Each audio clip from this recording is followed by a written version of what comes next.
Hello, hello, beautiful people of the internet. It is me. It is Slurgy. And I'm back for some more Manhunters. Okay. Last we left off, I'm pretty sure I still have an inventory full of stuff. I do. Yeah, I just had to get moving quickly. So, I think first things first, we'll have to take care of that. We also, the tavern rumor has changed, but the tavern rumor that was there referenced raiders in the plains to the east having raided the armory. So we may have to go check that out. So, first things first, though, we're gonna deal with what's in our inventory. BB is back, indeed. Hello Roxanne, it's me. Also hello to Searoy7, Thor9N, and SX Tracks. Sorry, I was in such a haste to get rolling. Didn't say hello, but hello. Okay, sale price here is not fantastic. This faction also doesn't really like me. So, I'm not gonna sell some of the expensive stuff. Let's see, what's our armor situation? I mean, I know it's bad, but...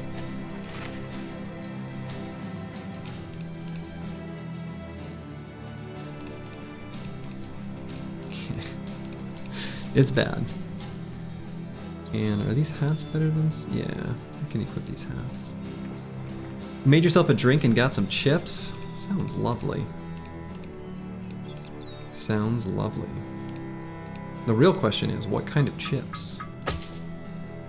I could ask what kind of drink, but I'm more interested in the chips.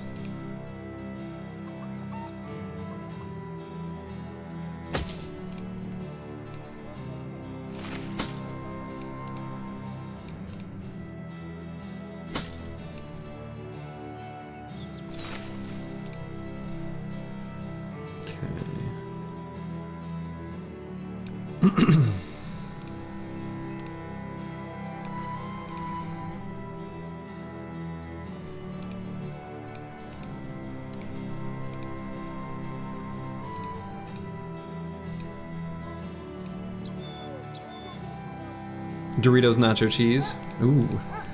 Apparently not a fan of Cool Ranch. Preferring it the OG nacho cheese. That's fair.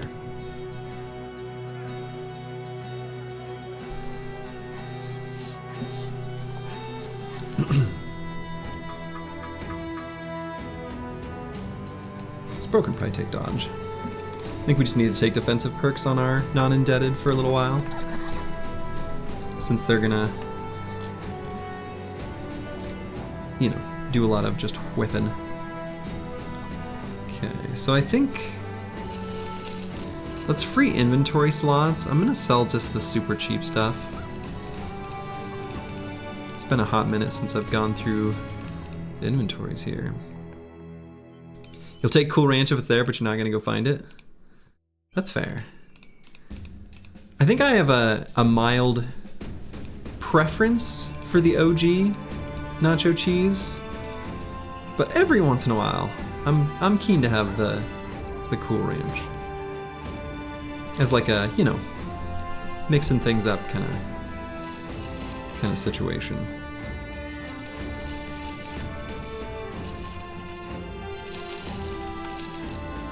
All right.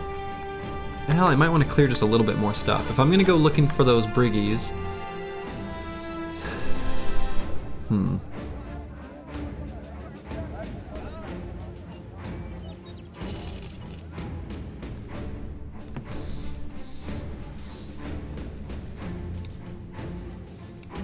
Yeah, and I've got the spiked impaler here, kind of nice.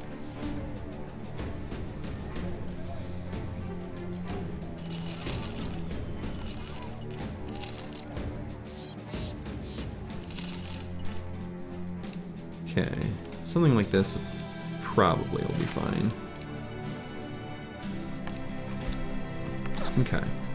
Do I want more tools or ammo before I go out that way? Maybe. Tools aren't a terrible price here. Do I have quick trips in my part of the Midwest? Sure do. Sure do. I'm pretty sure, Roxanne, it's me. I don't actually live all that far from you. Based on the little bit that I've gleaned from previous conversations. I live in southeast Minnesota, so.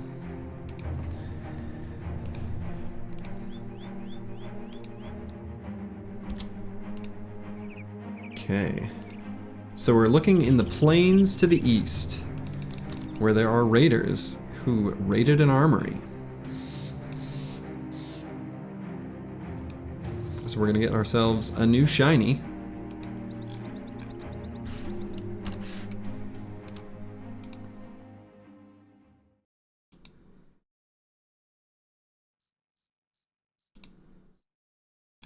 Let's see, and at some point, I should either move north or south once I reach a certain distance away. I suppose I can step up on these hills. Maybe this mountain here? That seems good. Okay, this region's just called grasslands.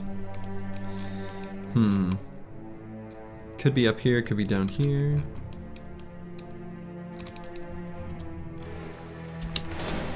Could be up here. Location is on the plains. That might be it. Yeah, 3 hours at most. That's probably right.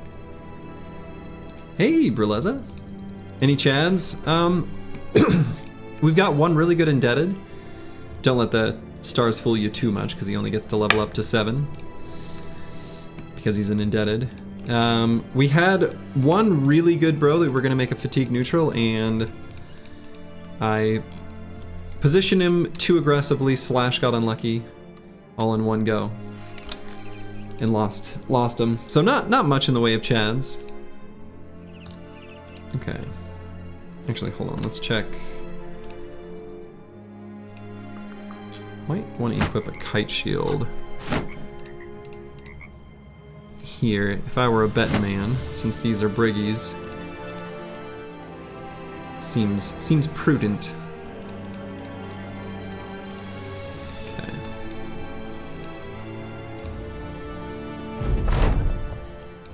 Not much for enemies here. If they do indeed have named gear, we're happy to see it. We also have a great axe that would be awesome to get. Of course, we've got to make our ways through Black Eyes Einhart.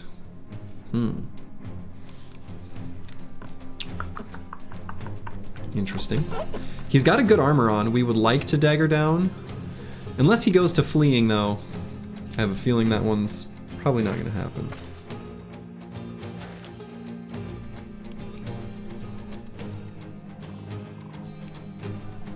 Briggy's axing the questions. That's right. They got a lot of throwing weapons here. We have 8 of them visible on screen right now, and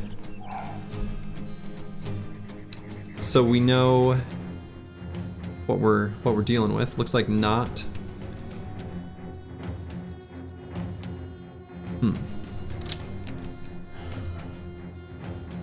Not any marksmen or anything like that. I mean, I guess I'll just let them come to me. So I suppose we'll just crack the whip on this turn.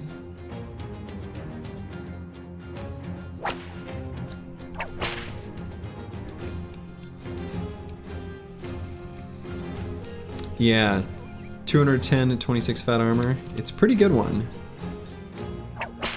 It's a good armor there. No doubt about it.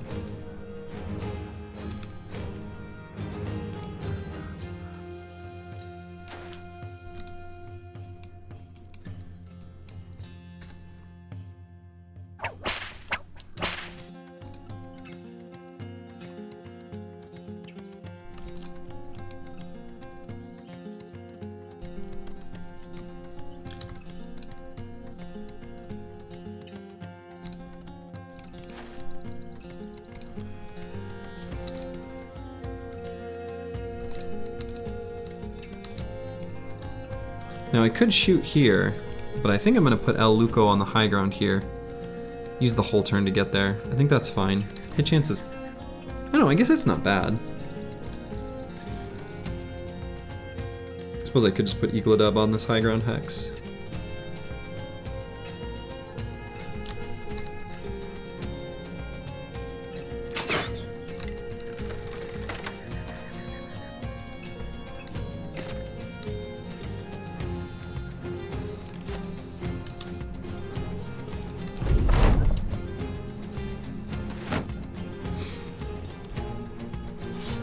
I mean, if they do just want to sit here and wait it out, I will grab the high ground hex.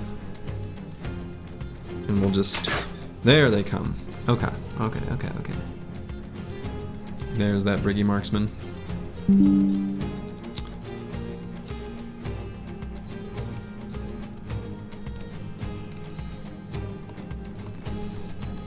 Okay.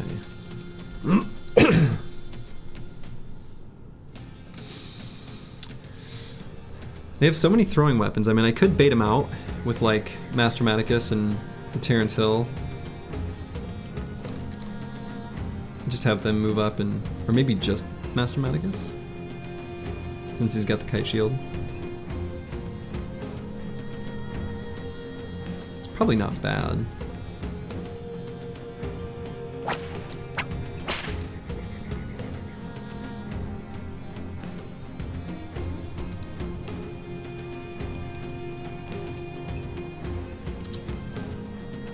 I realize my Surge doesn't swear much and it's right under your nose, Midwestern.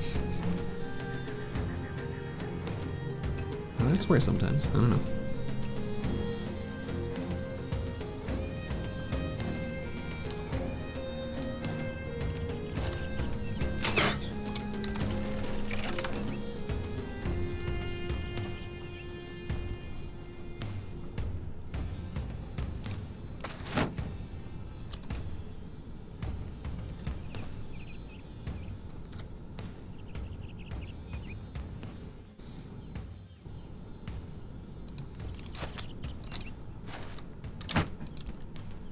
Just playing it nice and slow here.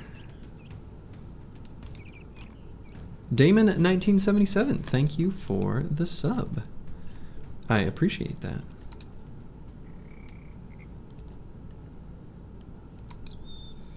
Okay, let's get our dude El Luco here on the high ground.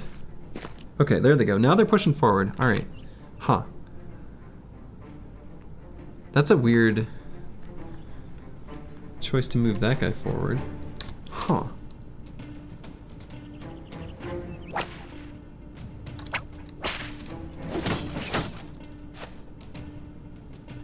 Kind of not what I expected.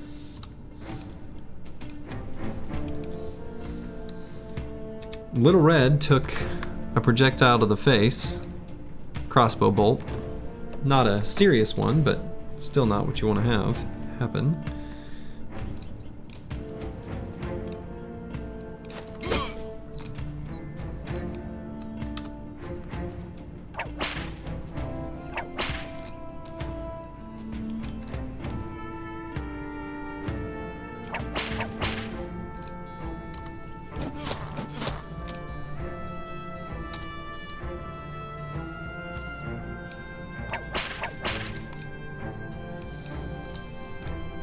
We're still playing it slow though.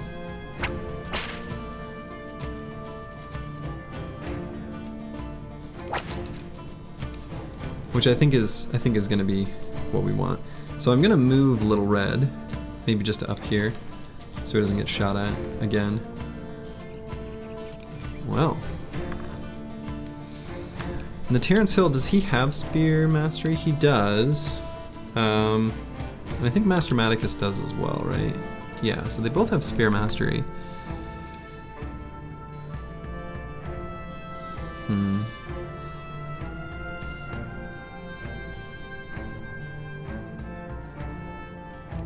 Not super useful here, exactly, but I was thinking to cover the bottom for the future. I don't know, maybe it doesn't matter that much.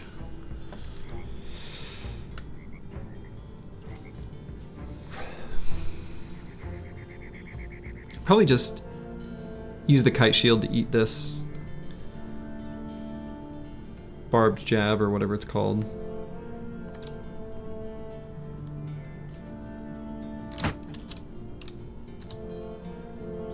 Unless I just want to shoot him. So close to dead. At least we got what we wanted, Raider gear. Yeah. Yeah, I mean, we've got some Raider gear. We're gonna get some more, hopefully.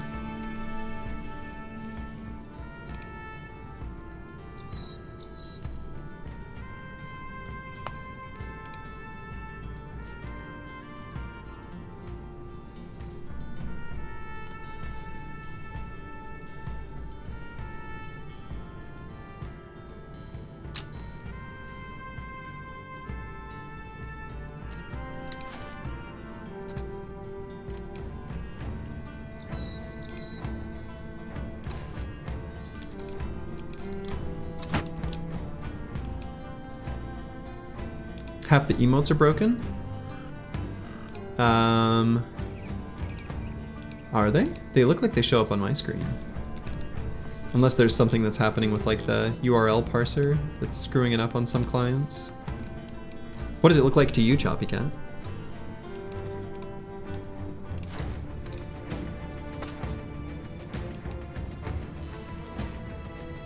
Five show up and 3 don't show up. Huh. The semicolons are too close. Interesting. Huh. I wonder why it does that on only some clients.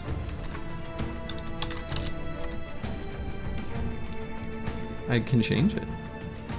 Or at least I've just got like the built-in thing.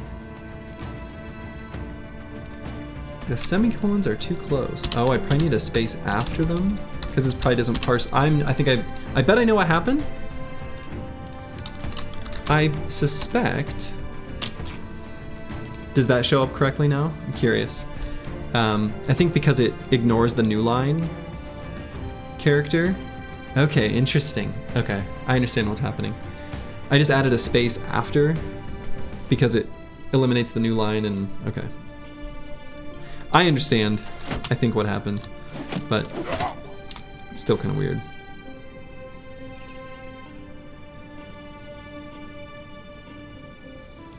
I could put the Terrence Hill here. I don't love it. He's pretty good defensively. We are shield walling. We will have an adjacency bonus with Master Maticus here. Now let's just go here. Maybe even could put a dog down, but I'm gonna avoid it for now. Might have an opportunity to get some armor here. If you see semicolons in a sentence, it was written by either AI or a programmer. So true.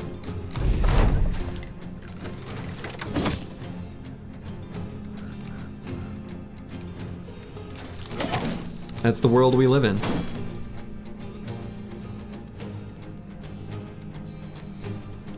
Oh, do I move up here just to... No. We'll let that guy do his throw.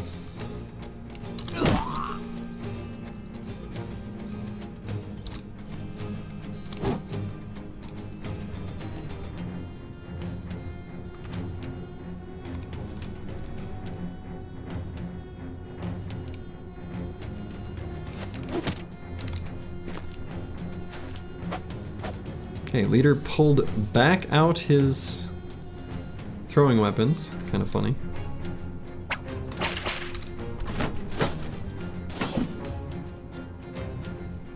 We'll see. We'll see if we can dagger down this armor. Opportunity might present itself. We've got a big open field, which is helpful for that.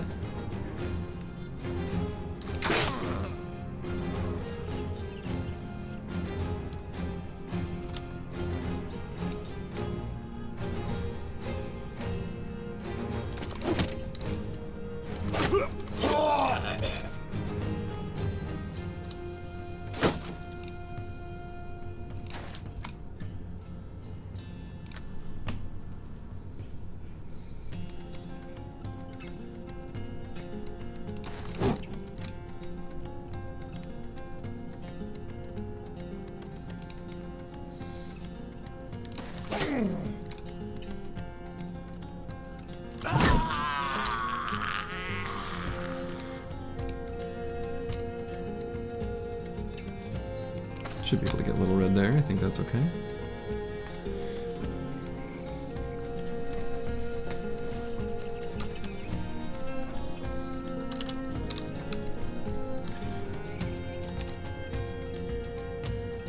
And I think I'm gonna let the brigand leader get around to throwing in. I think that's fine. I'll throw right into XJI7, who's got shield wall active, so. Oh, whoa, he didn't. He went for ball and Stalin. Huh.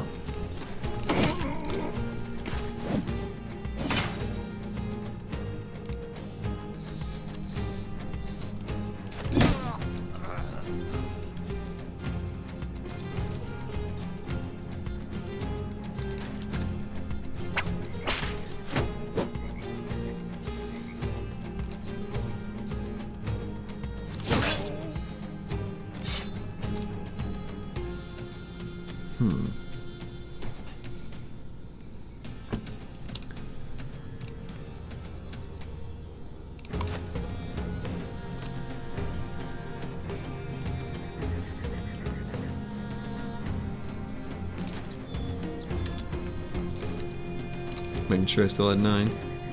Doing it after I already moved, of course. Checking that I had the perk at all, I guess I should say.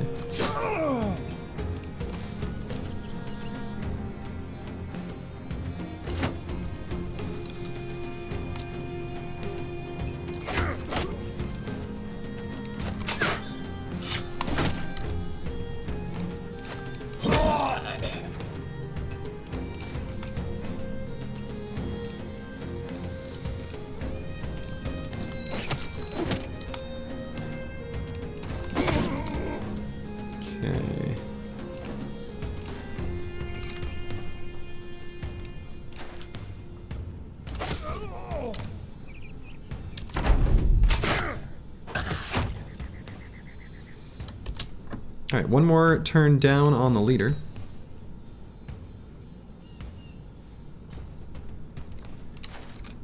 I am going to try to dagger him down. Rightly or wrongly. It's something I'm going to attempt to do.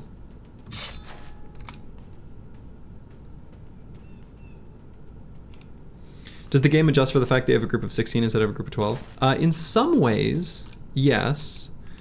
And in some ways, no. So contract scaling is going to be based on your 16 bros when you have a 16 bro origin.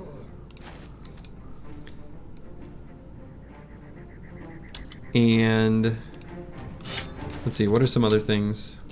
There are some other things that change too. There's like a enemy patrols spawning, a few other little things. For the most part though, the actual like things that are going on the map, like the size of camps, you know, enemies in camps, things like that, it does not change for those. So to answer your question, sort of, kind of, a little bit.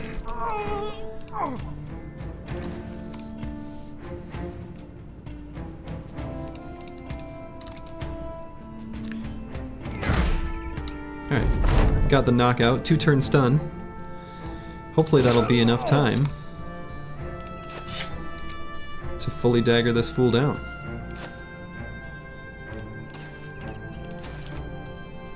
Should be, I'm thinking. So fighting Sea of Tents is easier since they don't scale up? Yes, exactly.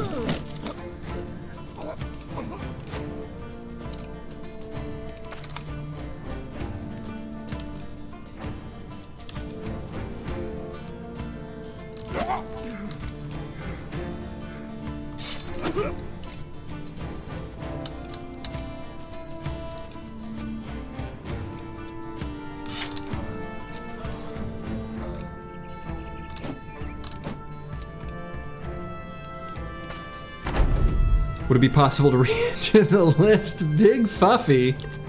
Yeah. You must have seen your demise. Yeah, I can, I think actually I even made a Big Fuffy 22. We'll get Big Fuffy 23 rolling.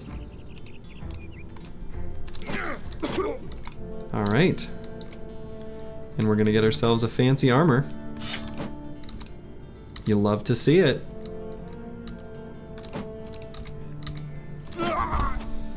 Boom. Okay. Oh, okay, so they raided the armory, they got a shield. Not exactly what we were hoping for. And it's fine? Yeah, I don't know. Crackalax says, wait, am I still breathing? Let me check. Let's take a minute. It's harder for me to remember once we get up to 16 bros. For some reason it is substantially more difficult. Yeah, I think Crackalack, I think you're alive. I don't remember you dying. Yeah. Yeah, you're alive. You're sitting on the bench right now with pierced arm muscles, a pierced chest, and a pierced hand. Just Swiss cheese. Just a Swiss cheese, bro. One of these days we should really make rules for the list. Yeah, I don't know. I've thought about it and I struggle to come up with a way that I think seems good. Okay, so let's take a look at our fresh indebted. Gisselhair, he's not bad.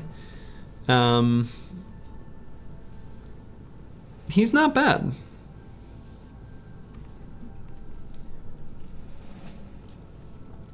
How come we don't do it via channel points? Well, I thought about doing that, but one of the big problems with that is a decent number of the requests come from YouTube. I mean, I guess I could make it so that if you make a request on Twitch, you have to do it with channel points. I could do it that way. And yeah, also Dr. Vishnevsky's got a good point. It discourages new viewers. Like, if someone's new to the channel but they want to feel invested by naming a bro after them, I don't want to make it so that they can't. You know, I don't know. So right now the system of chaos is just what I'm rolling with. Rightly or wrongly, for better or worse. Okay, so we got this long axe, which is pretty sweet.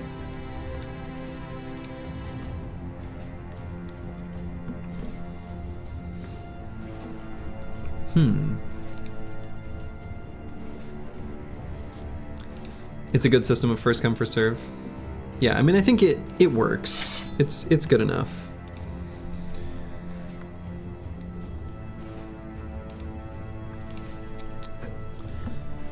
It's chaotic, and you know, some people are going to end up neglected, and if that happens to you, sorry.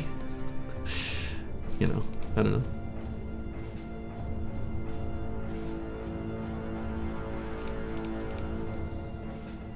It's a pretty good shield though. The Shatterproof Protector. Kind of true to its name. 75 durability is no joke.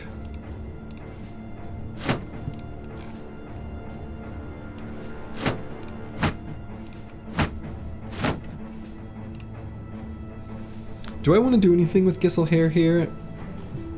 I need to make some decisions. I'm going to be getting indebted kind of, you know,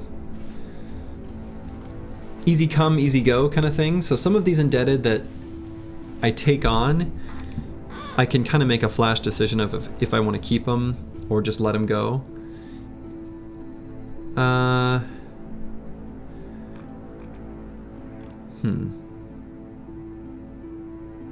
Would there be enough requests to sustain bros with unique chatters? Oh yeah, there's definitely enough. There's too many actually, is the problem. Yeah, good for tanks, David Bishop says, and I agree. Yeah, we've had enough. Like right now I've got still a bunch of names in the queue. So it's not exactly first come, first serve. I do queue them up. I just make a little Notepad++ list. One of my many Notepad++ tabs. Could hard limit to once a run. Yeah, it's an option. They're all things I've thought about for what it's worth. They're good suggestions. Okay, so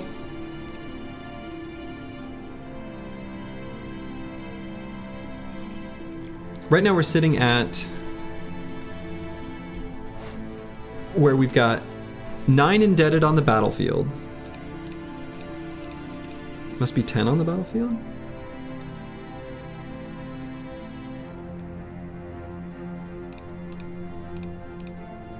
No, it must not be. No, it must be. Yeah, okay.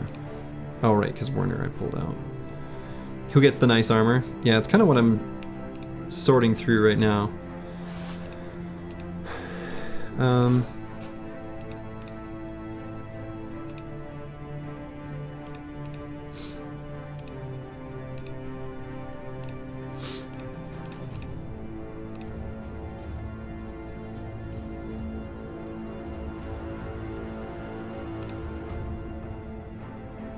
Might just give it to Ball and Stalin. Who can handle the armor and not die? That's a hell of a lot better than going into battle with a t-shirt. We've got a couple other decent armors we can put on. Finally. Finally some upgrades.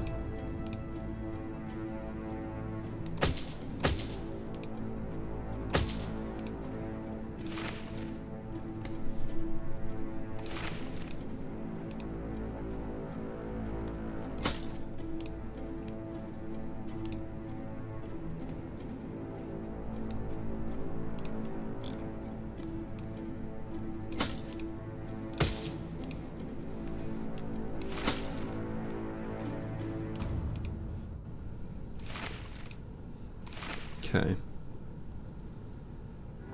Much better armor's on now.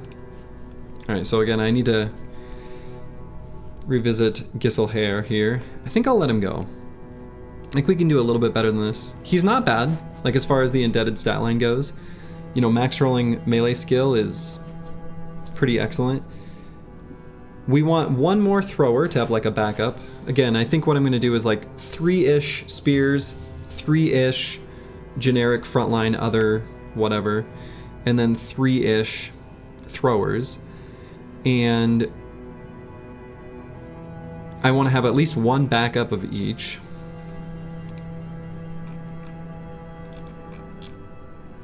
So that would be 12 total. We're going to end up with a company roster of 25. So we need at least one more, because we can end up with 13 and 12. Okay.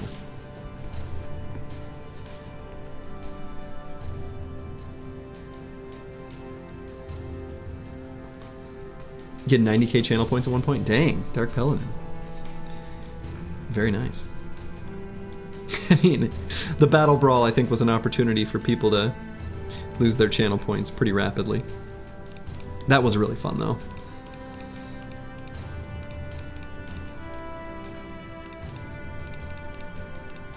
It would be unfair, I think, for me to make, you know, the points mean something later after, I don't know, I guess it doesn't matter, but. What's the name of the UI mod? Oh, you're talking about this one where I can hover over? Background Attribute Ranges, BAR.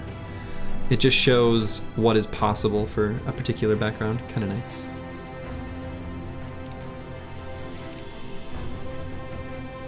All right, so Schrodinger. We're gonna end up with 3 more perks we can pick. And one of them's gonna have to be, doesn't have to be, but I'd like it to be Pathfinder, I think. Even my Indebted, I think I'm gonna give them all Path. Could consider not doing that, but I have made the decision that I'm going to, just so that we can like approach goblins and other fights like that with confidence. Going up hills just lets the team take the full range of fights. So Pathfinder's going to be on this sort of perk list for throwers. The final 2 are going to be Nimble and Duelist. We'd like to get more hit points here.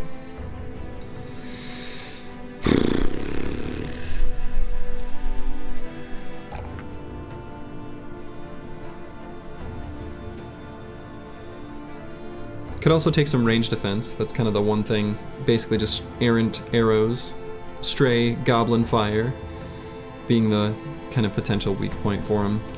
Sure. +3 from El Luco. Not what I wanted, but it's okay. And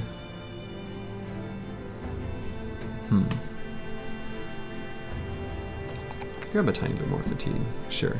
Same deal here. We'll grab Path.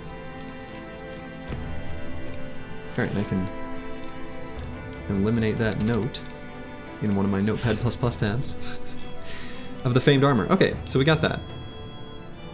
Do I want to keep wandering around this area of the map? I suppose I could. We're at least near like a mountain. We can see if there's any other camps here we want to bust. Could maybe make a path through the Badlands / desert on a horse with no name.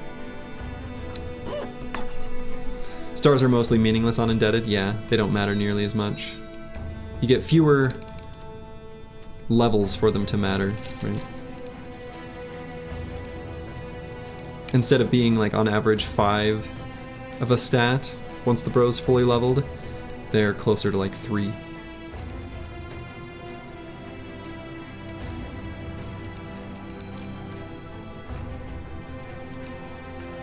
Are there any better maces for the throws to use? Probably. Certainly we could give El Luco a Morning Star. Sure. We could even just put like a flail on one of them too, I don't know. Kind of like the idea of it being the mace though.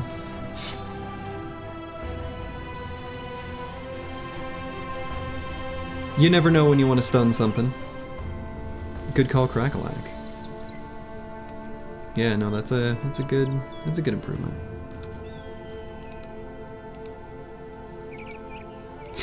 Is it Ninja's job for Slurgy to regain all his channel points and keep us plebs poor? Yes. All part of my grandmaster plan.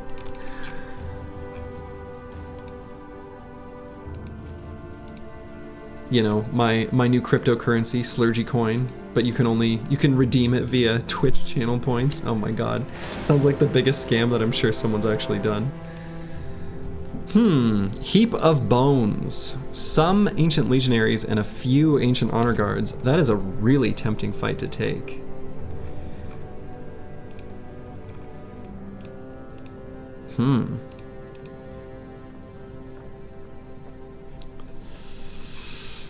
That's a really tempting fight to take. I think we've got better armor such that I can actually do it now. Let's do it. Yeah, I don't know that we'll end up looting these armors most likely. I mean, we'll see.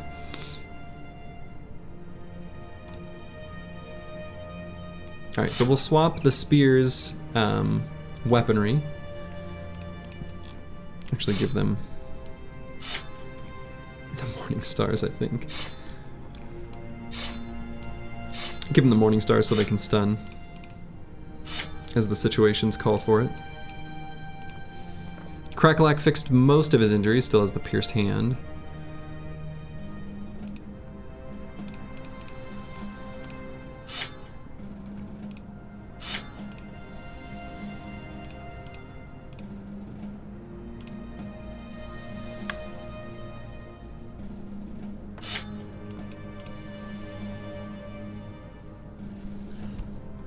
Those guards chop us half, at least we can say we had fun. Exactly.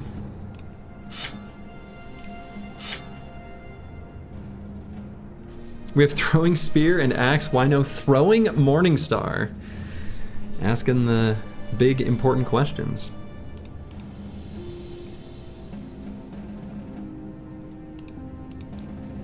Okay.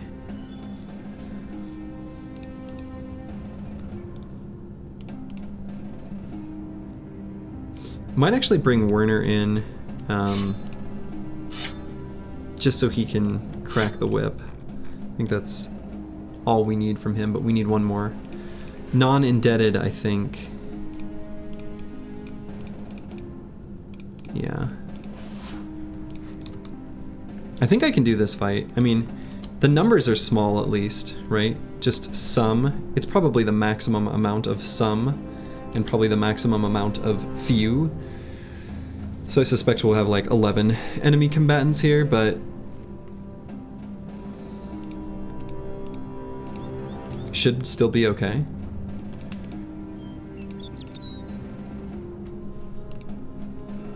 Do I want to give Bertolf a different weapon? Kind of. Let's just give him this.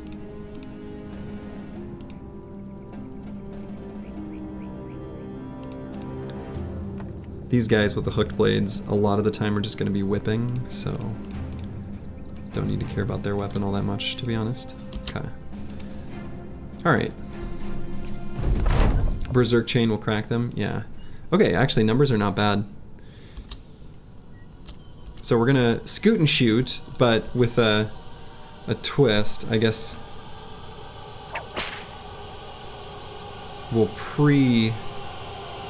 whip crack on the whips, or excuse me, the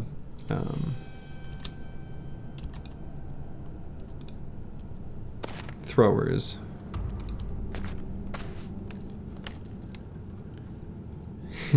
I'm in danger.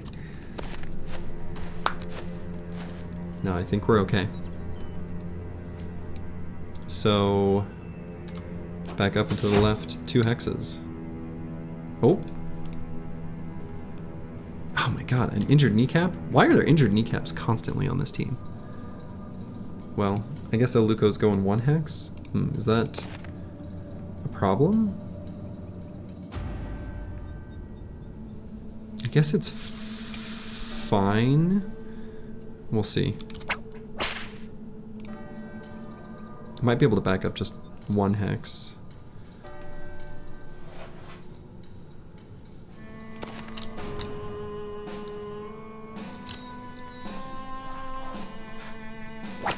And if it's not a perfect straight line, that's fine.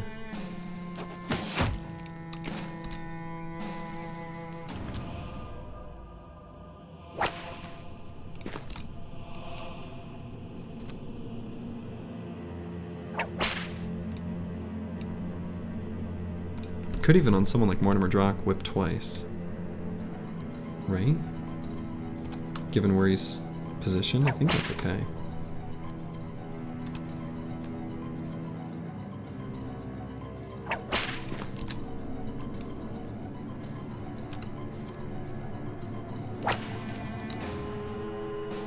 Oh right, he already whipped once. Well, you know. Okay.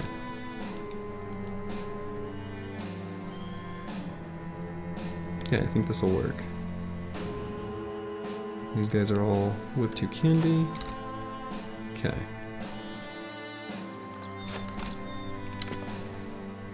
I think I did this right.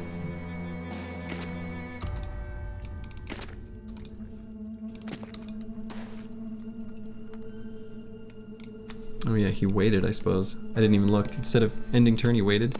I guess he could be a problem, but we'll see.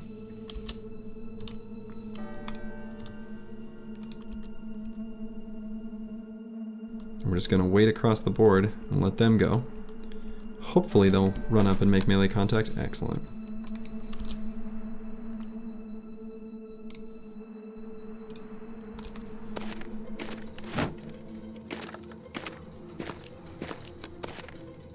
Cool.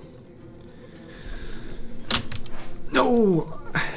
I didn't mean, my finger literally slipped to press that button. Alright, got the stun. Do I even do a regular attack? I guess so.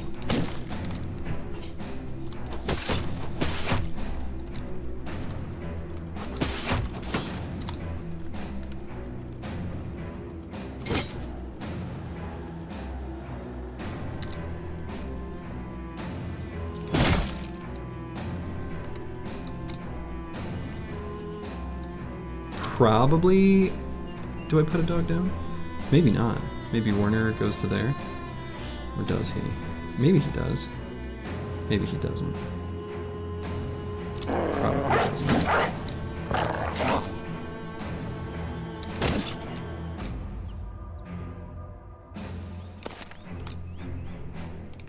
But he can go here.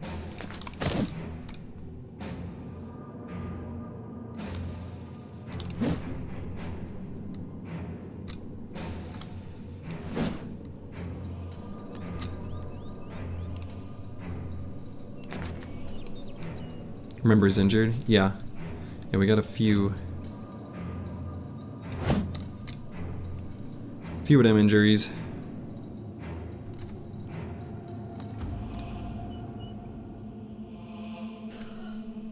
Okay, I think the most important thing here is that make sure all those boys have their whips cracked.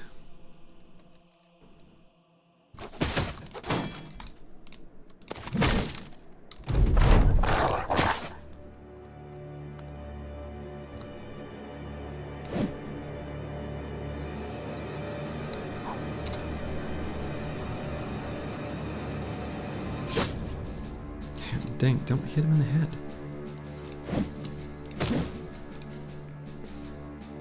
Still gotta go for the finishing attack here. Those misses are really bad. There we go. Finally. So who would I want to try to disarm with Lysander's treason, if anyone? I suspect I won't need to bother voice faster. Let's see. Maybe here. Okay.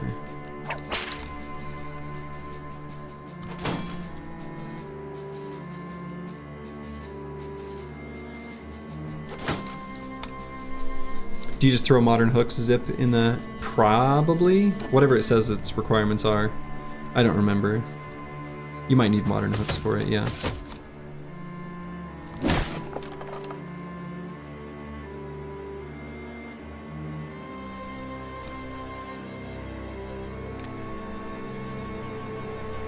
Do I move Little Red forward to attack this legionary? Quite possibly I do. But maybe not. Maybe just stay where he's at. I wonder if I should have put the dog down first. Maybe should have. Hello, Blackfire. Welcome, welcome.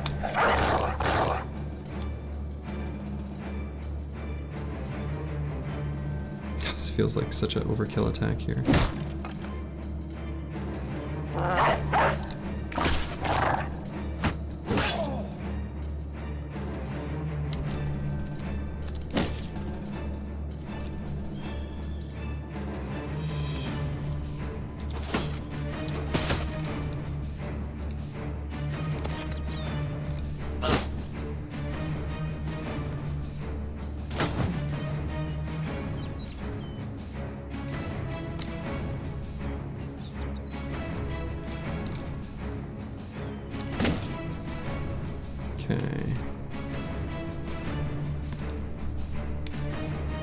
You should hear game audio. If you can hear me, I can't imagine that that's all on the same like channel, right? I was being quiet in that moment though. Alright, let's make sure these bros hit. So let's just whip with Edmund. Same thing with Lukey Dookie 09. I don't think he has a good target, so most important is just for others to be able to hit their targets.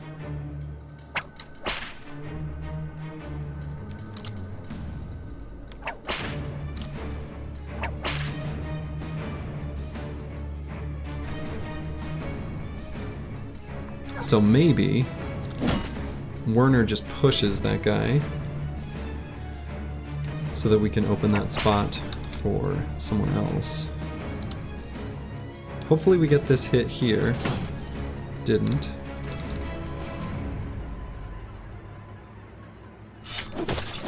We'll still throw jabs, because we may as well.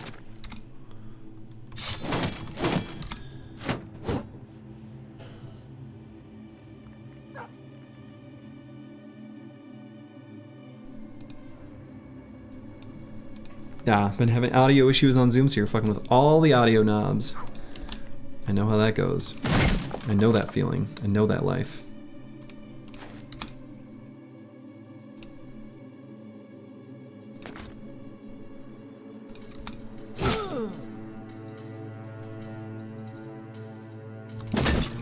Ka-chonk. Ka-chonk.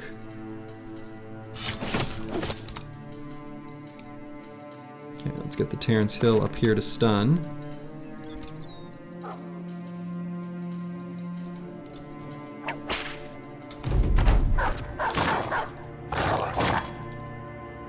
The pike is deadly. That pike is deadly.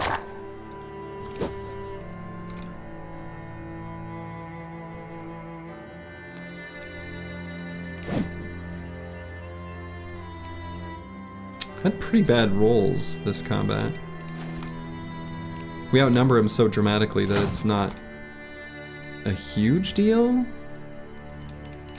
but it's like a medium deal.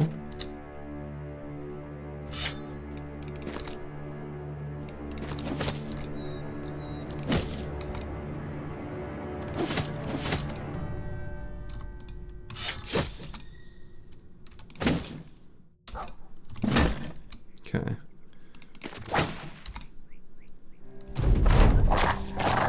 Just noticing everyone has clothes on. What gives? Well, we decided we were no longer a nudist colony. We found some clothes on the side of the road. Okay, and we got a named polearm, a named pike, and hey, it's not bad. It's pretty good, actually. It's got a damage ignores armor roll and an effectiveness against armor roll. It's a pretty good one too, because it goes from 30 here to 38. Honestly, that's not bad.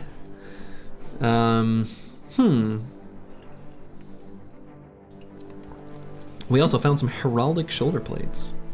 Well, well, well. That's right. Gotta pay your taxes.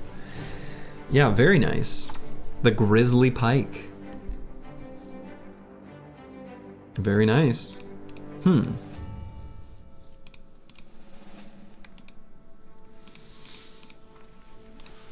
Potentially, you know, I talked about it's not totally unreasonable for me to give one of these indebted, like, polearm mastery. And it's a pretty good weapon.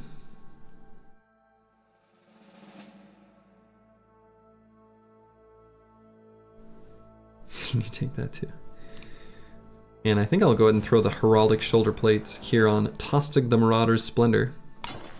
May as well. They fit the color scheme. Just feels right. Well, well, well. Also can pretty easily and happily give one of these polearms to one of the non-indebted for when they do kind of the dodge quick handsy kind of type stuff that they're going to do some of the time.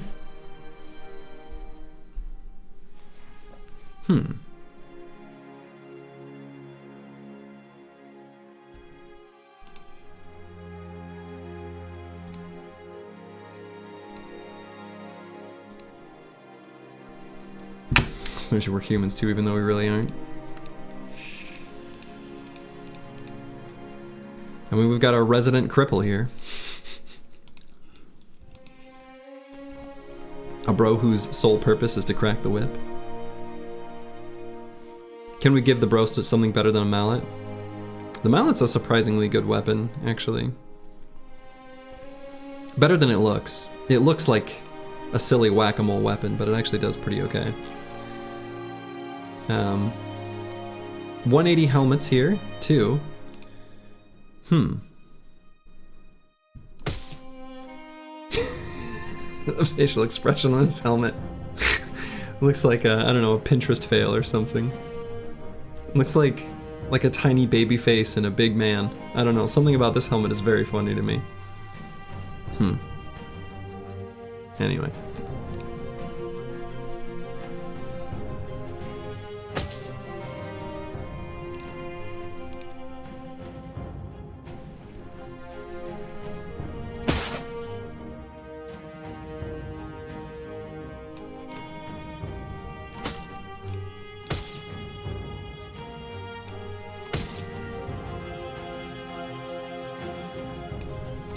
Okay, so you crack the whip very well. Seems like it.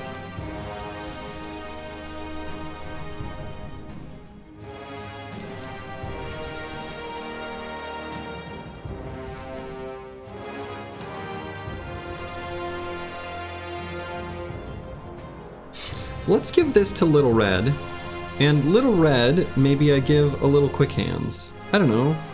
Maybe not.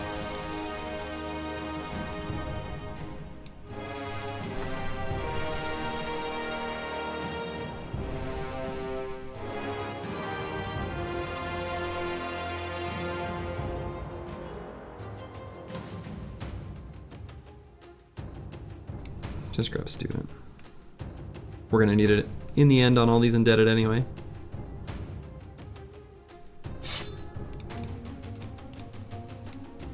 Could give Luki Duki 09 quick hands as well.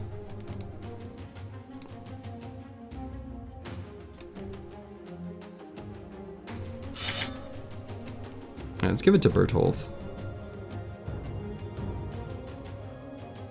Pike only, bro. Maybe? Yeah, I don't know. It's kind of tough to decide what exactly to do with some of these weapons and bros. I'm in a little bit of like uncharted territory with some of these builds and bros, and trying to reason out what I think is probably best and probably getting it wrong. But as I kind of think through what the team actually needs, I think these indebted that I had taken gifted on, maybe it was okay in the time. I mean, I think the spear bro is actually fine, but the ones who aren't spears, I think I shouldn't have taken gifted on them. I probably, I feel like they're a little bit too limited by having done that. So, Sergi deviating from the recipe, yeah. Sometimes you taste it and it needs a little more, you know, little salt, a little acid. Needs a little something, something, you know? Needs something to fix it up. We're not all perfect. Okay. Just had salt gifted, yeah.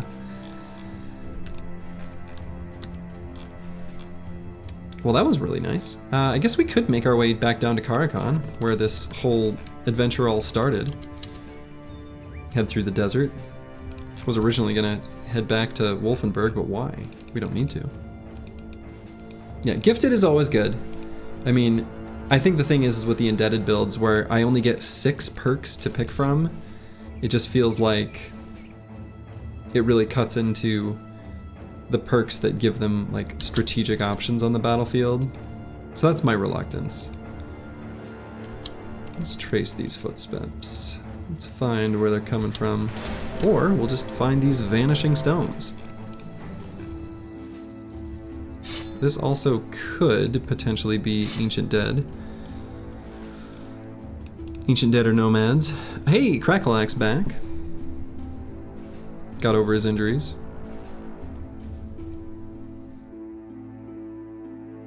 You're able to come back, indeed.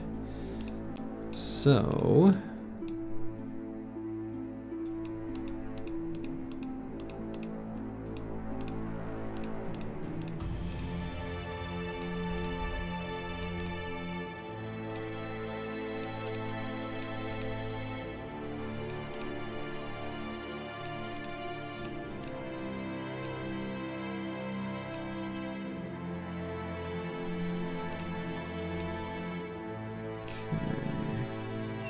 Hello, curse word. Welcome, welcome.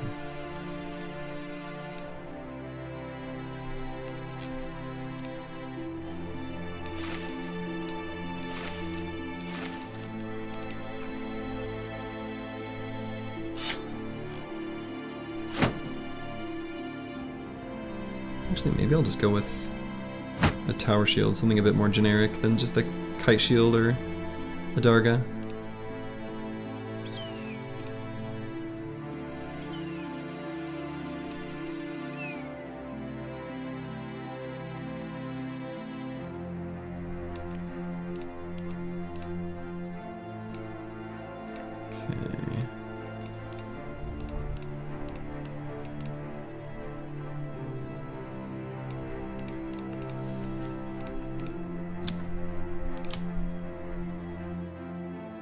Let's see what's here.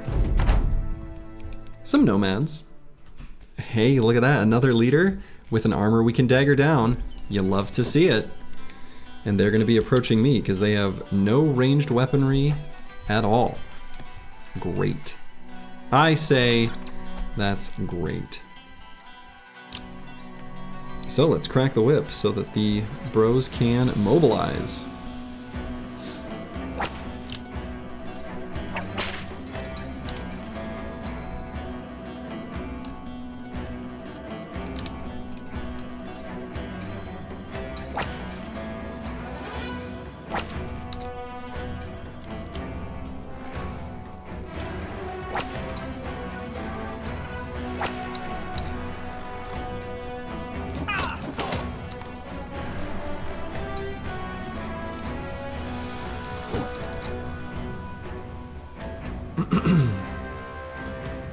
A reach polearm, yes. We will want this pole mace. So that'll be a good pickup.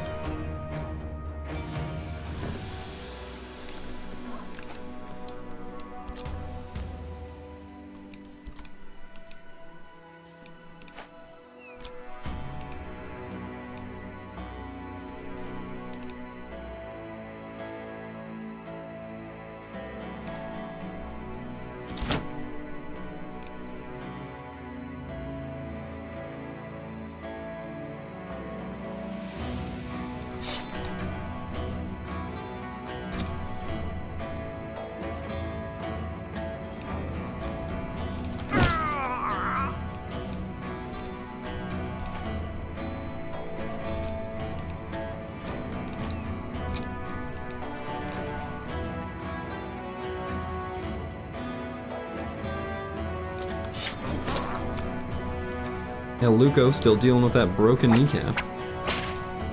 Perpetually, it seems. Someone's got a broken kneecap. How do you even break your kneecap? It sounds terrible. It sounds very painful.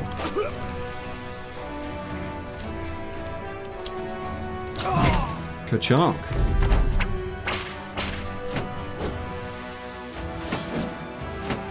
Rub some dirt on it, you wimp. Exactly. They're obviously faking.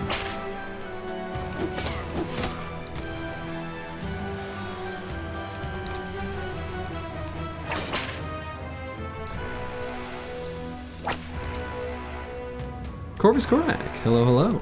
I'm doing quite well, thank you. How are you? I've got Battle Brothers. How could I be mad? All is well in the world when you've got Brothers of Battle.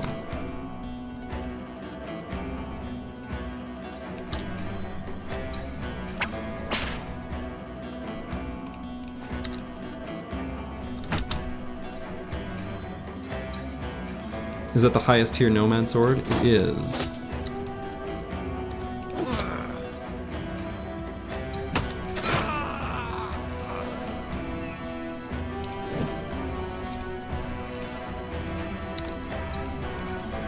First stream of this run I was pretty tilted. True. But now I'm not, so everything's great.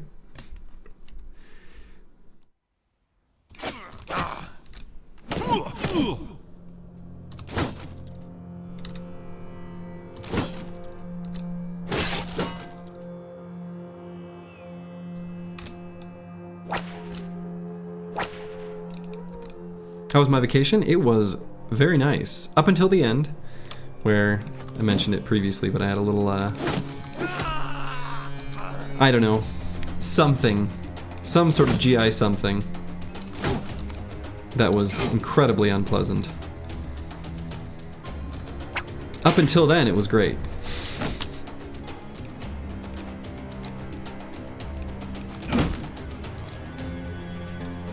Damn, you look amazing. Oh yeah.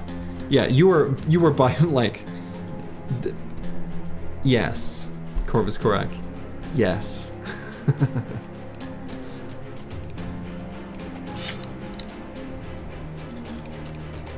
Alright, we're gonna dagger down this armor.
There we go. Got him fleeing. Run him down. Ah, the sweat tears on the forehead. Sorry, I missed your question in the moment, Gaolumi. The sweat tears are the visual status effect that I have given them the Crack the Whip buff. This is the Manhunters origin, and that's the visual indicator that they have that buff active. Gives the indebted a pretty substantial boost of stats based on the level of the bro who did the whip cracking.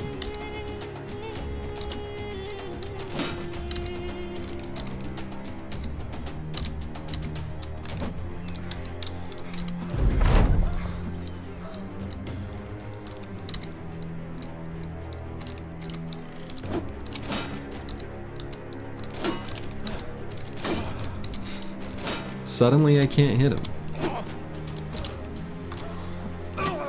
Okay. Does Nimble reduce the damage the slaves, like from the whip crack ability? I don't know. It only does 1 to 3 damage anyway. It's such a small amount of damage. As for whether that's reduced by the Crack the Whip ability, you know, instead of from 1 to 3, having him take 1 to 2, I guess. I'm not sure. I don't know the answer to that. I didn't look that up ahead of time. It's a fairly insignificant amount of damage. Enough that I don't think about it too much. All right, we got this Southern long male shirt with padding. Pretty great.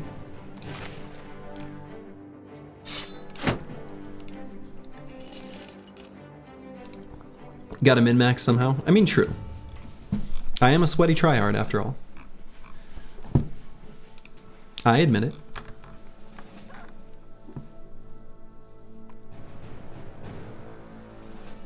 Probably just leave the Ancient Tower Shield on here instead of a Sipar.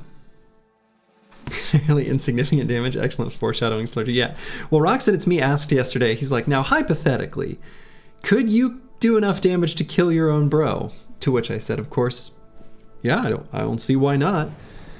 So he's hyper on the lookout for me killing my own bro, which is only fair. It could happen. Yeah, I mean, it's reasonable. All right, so the Shamshare. Shamshare here could be an excellent sidearm for our throwers.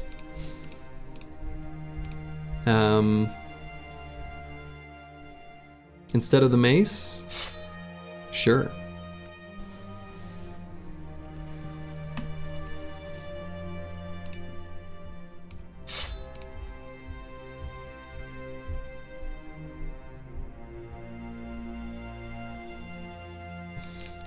No, I mean, hopefully I don't do that and kill a bro, but who knows? Anything's possible.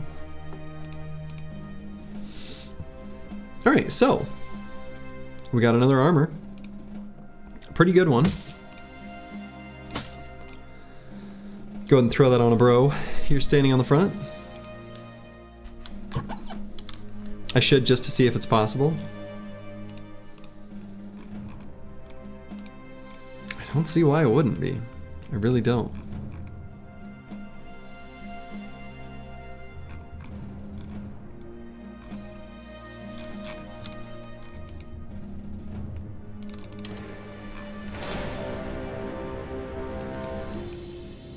Yeah, it would be interesting. I mean, I know what you're saying. I understand, Sins. A little tiny group of nomads. We'll see if we can get a fresh indebted to take a look at from this fight. Plus, who knows? There could be armors we still want here. I guess I'm gonna have to approach them, huh?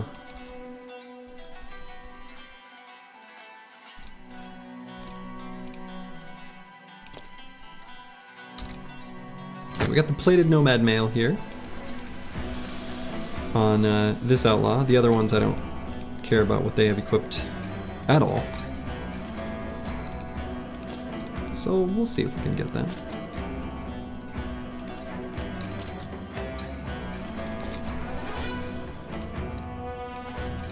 we're just gonna sprint forward with everyone.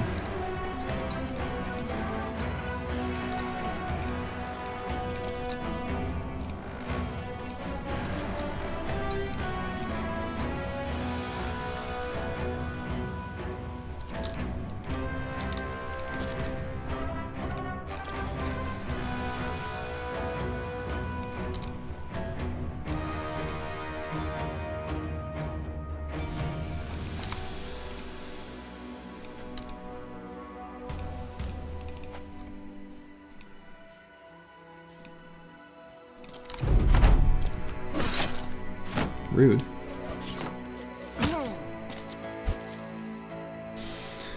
Okay, could go for surround on this outlaw while I take out all the others. See if that does the trick.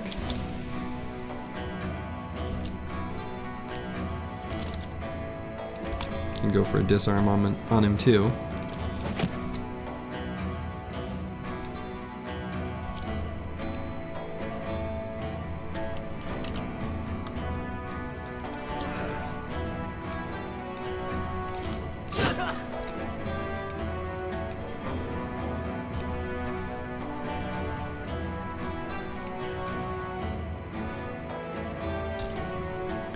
Maintenance is finally over.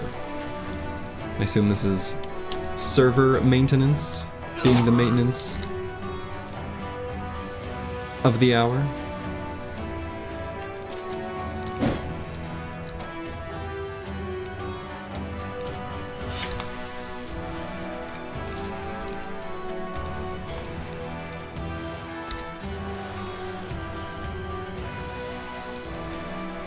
Network head end upgrade maintenance.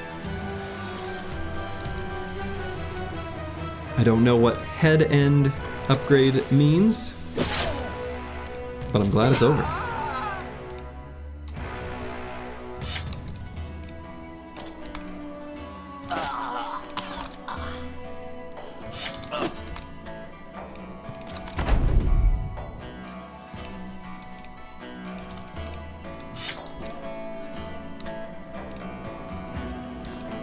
The devices that connect the ISPs to the customer. Oh, okay, gotcha.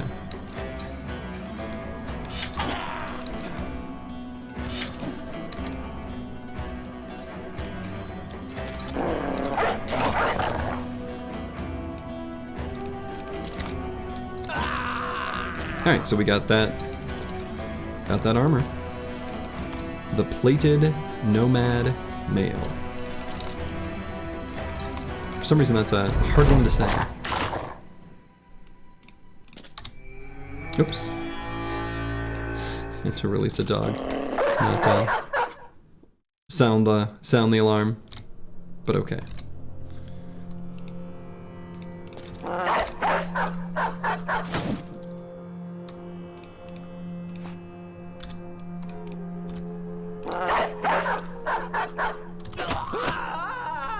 Okay. Got the plated nomad mail, and oh, right. Let's play the inventory game.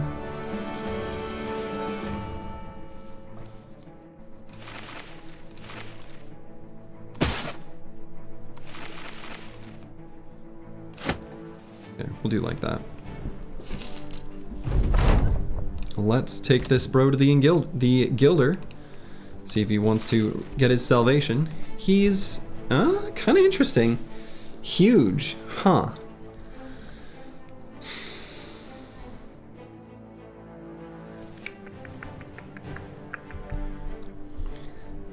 Did you die at some point in the last run? Ooh, Master Maticus, I don't recall for sure what your fate was in the last run.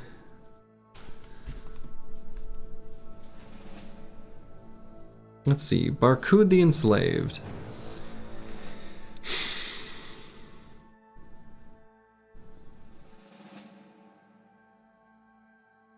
Huge isn't necessarily, it's definitely not necessarily bad on one of our indebted. I think this is just going to be a dismiss though. we can, like I said, we can be a little bit picky with the final indebted we pick up as our sort of final round out the indebted on the roster kind of bros. Crackalack. Boom. Spear Mastery. You love to see it. And do I really want to grab melee defense, or do I grab the hit points, the +4 hit points? I feel like I could go either way and be reasonably okay with it. What attachments do I usually put on the Idjarok armor? Often I end up putting bone plating, just as that's one of the higher value / easy to obtain attachments. I think that's a pretty solid option a lot of the time.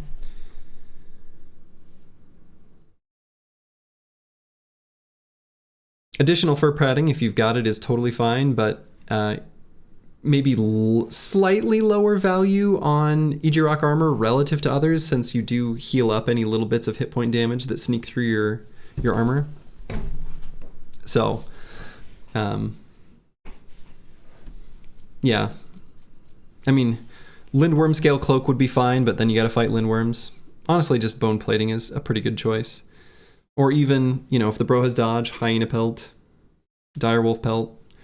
I don't think there's any terribly special considerations you need to make for it. I think all the normal options are still pretty good. Mine end up with bone plating a lot of the time, for what it's worth.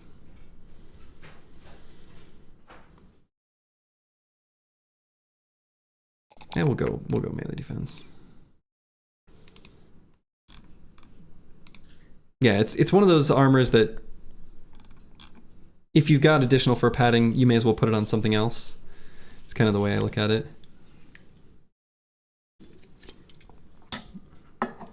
Yeah, and any random +40, like these heraldic shoulder plates that I've put here. Yeah, I agree. That's also totally fine.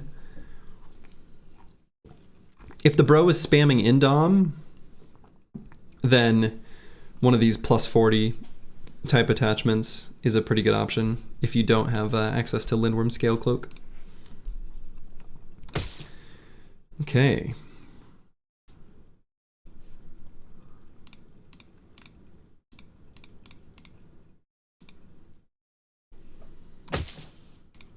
The armors are looking better and better.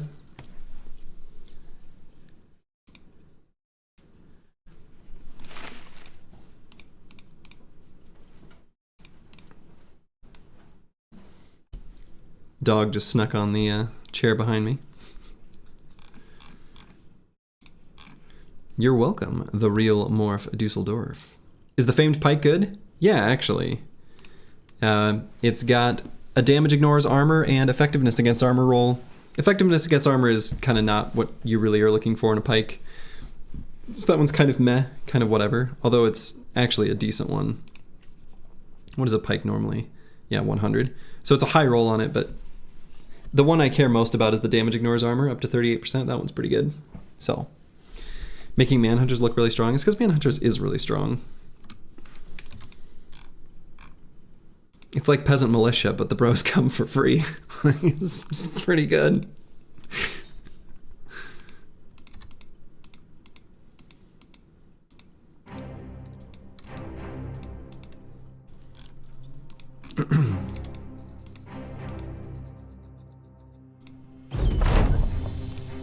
Okay, well, let's get to Caravan. I think from there we'll be able to sell some stuff, and then we can get that retinue slot that it was just bugging me about.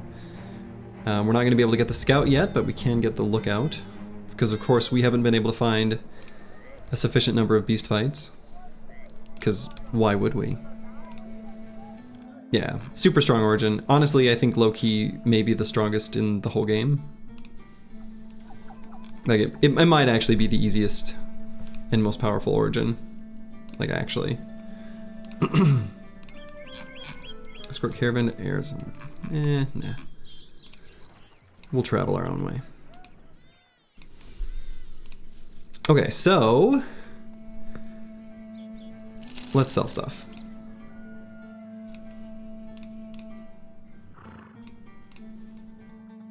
I'm gonna keep 2 stacks of javs, I suppose, for, oh, let's see, do I want to equip these helmets? I actually might.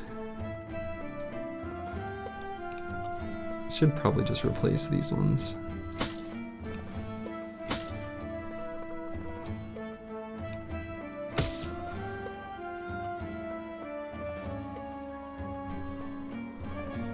Somewhat fatigue inefficient, some of my helmets, but since we're not too nimble yet, who cares?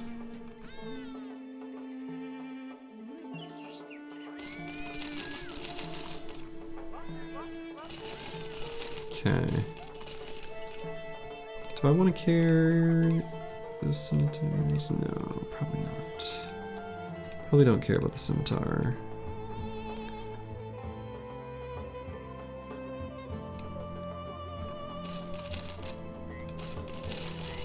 So we'll just sell all this stuff. Don't think we need a long sword or any of these things. Don't think I need to care about the bows or anything like that. Could hang on to a Sipar in case a shield breaks. Let's get rid of the Unhold Heart. Purchase a couple nets. Could hang on to the Gossamer. Actually, is the taxidermist in this? Yeah, he is. Right, oh right, I was just looking at it. Okay, so why don't I go ahead and get some heavy War Dog armor from these Unhold hides, and we'll go ahead and craft some reinforced nets as well.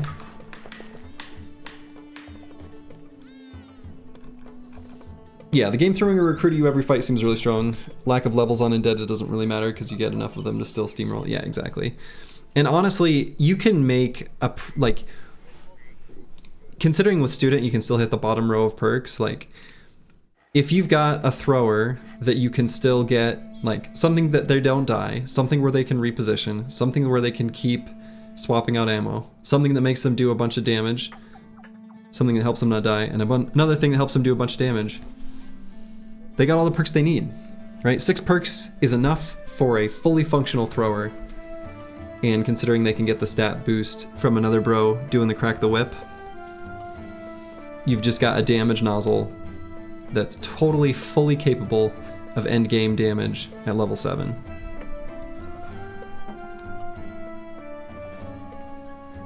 So, it's pretty strong. Alright, we're gonna throw the heavy War Dog armors on the War Hounds that don't have any armor as we see them. There we go.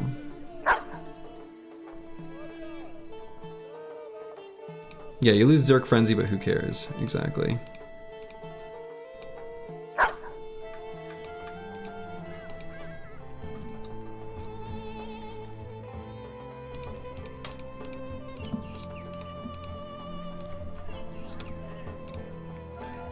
Alright, I'm gonna sell the poisoned oil, and I could wait for a better sale price on the valuables, but I don't know. I think I'll probably just sell them here. Money now is better than money later. We don't want to hang on to it. We'd rather turn this into tools, retinue, etc., etc., etc. We can take a look at like a super cheap thief. Can even maybe recruit nomads. Look at that. This bro is great. Do I make him a tank or do I make him a fatigue neutral?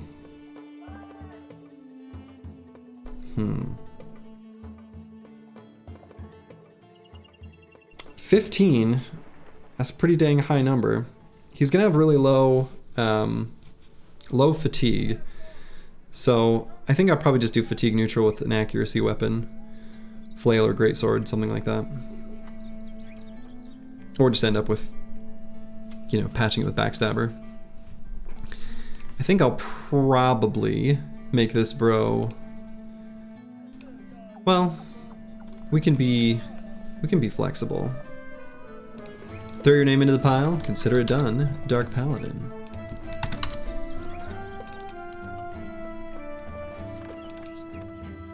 Okay, Turtleback would be next on the list to request a tank. I'm not sure this is gonna end up being a tank, so we'll go with Botanist. This is a pretty good bro. I'm gonna put Fat End / tank, probably end up making him fatigue neutral, if I were to guess. I think I'd rather just have more piles of fatigue. Master Maticus will take a name as well. Consider it done. Primaries are a bit, I think you mean secondaries, right? But yes, I agree with you. Secondaries are low for a forge tank. And you were added to the list, Master Maticus. Yeah, okay. I figured, I knew what you meant. I can read between the lines. Okay.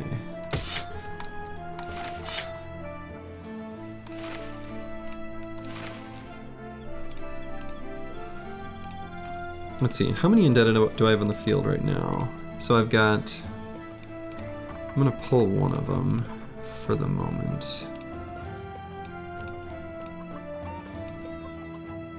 Yeah, so let's pull, anyone injured? Yeah, actually, Little Red is injured.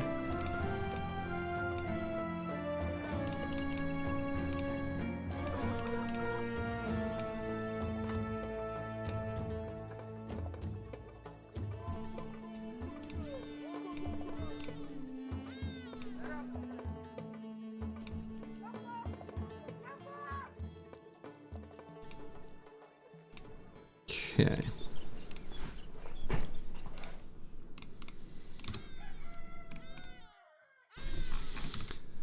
Let's see. We'll see where our money is at after we buy all these tools and ammo. And also the retinue slot. Oh my goodness, we have 2. Oh my goodness, and we can get the scout. We can even get the bounty hunter. My goodness. Okay. I didn't realize. What's our wages? 93. So funny. Okay. Cool. We could actually get the scout and the lookout. Huh. I suppose that's the play. And then probably a little bit of extra food and then just wander over yonder way. Scout definitely. Yeah. Scout and lookout are both just incredible. Actually, I low-key, you know, I often end up getting the lookout before the scout, just because, I don't know, 5 fights against beasts, just sometimes the game doesn't provide you with those. But I low-key kind of almost wonder if the lookout is better, like, as far as increasing fight density is concerned. Yeah, lookout's pretty crucial if you want to play in the desert, for sure. Okay, we're gonna buy a tiny bit more food. When do we sell the ledger? I mean, I could sell it any time. It feels a little bit like in poor taste to get rid of it. Like I feel like, I don't know. I feel like I should keep it.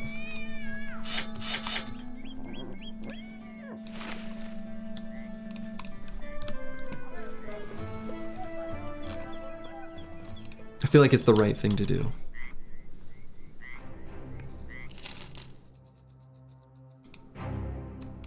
There's no reason for me to keep it. Like I could always check manually, but it's what the game gives you. I don't know.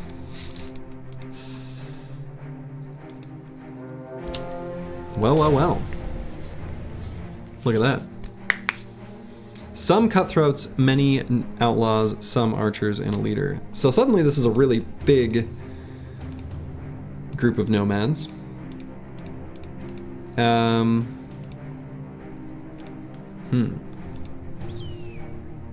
It gives the XP buffs, debuffs though? I don't think so. I I think that's just, I guess I didn't check that it was attached to the item. I didn't look at that at all. I'm assuming that's just quality of the origin, but maybe it's attached to the item. I don't know. I don't think so though. I suspect it's not.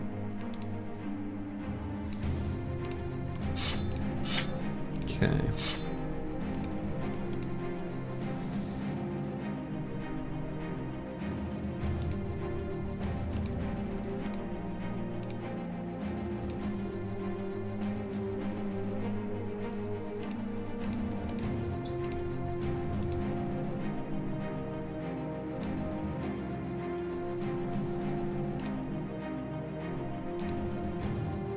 How many archers were there?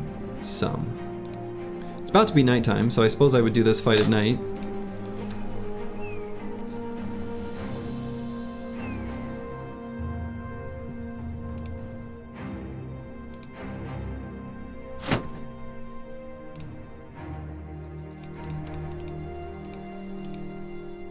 We've got good enough armors that I think as long as I'm smart with how I engage this, we can probably do this pretty successfully.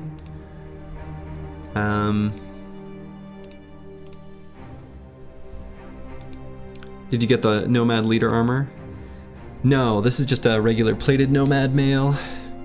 Keeping some fairly light armors on the Spear Bros so that they have the opportunity to spear wall and not be bogged down from a fatigue perspective.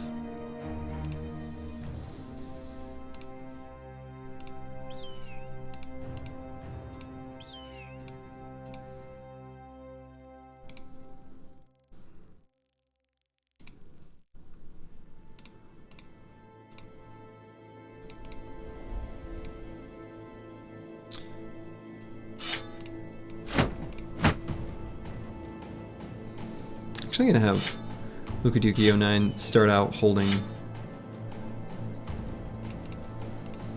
Did I get rid of my kite shield? I did. That's stupid.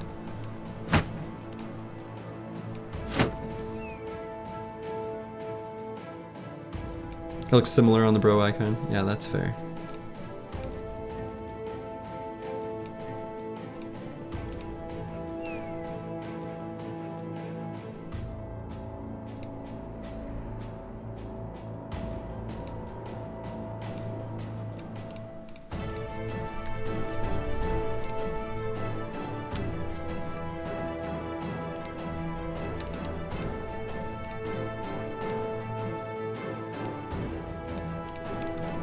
Okay, well, we'll wait for nighttime, and then we'll try this. I guess. It's a little sketch. But, you know, feeling frisky. Use the poison. I wish I had a good... Like, I'd like to give it to, like, say, someone like El Luco here. Who would I give it to? I mean, I guess I could put it on someone. Maybe, like, Bertolf. Probably not gonna really need to use the two-handed mallet until you release the 15 dogs. We lost a lot of them died. Oh yeah, and speaking of, then we should let's take a moment to optimize a tiny bit more. Get a few, you know, slightly chonkier armors, make sure everyone's got, you know, a bro's best friend.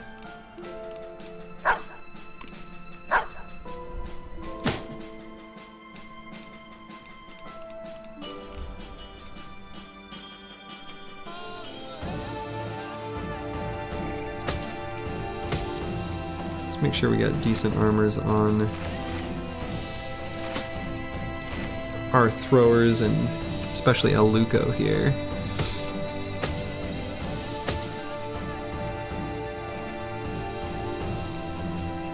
Considering that's where a lot of the archer fire is going to get concentrated.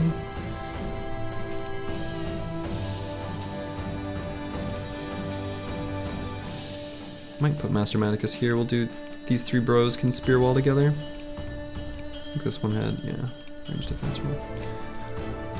Alright. Actually, let's Maybe just hold the flank. Maybe actually, maybe I'll do like that and that. I guess if this guy gets hit by...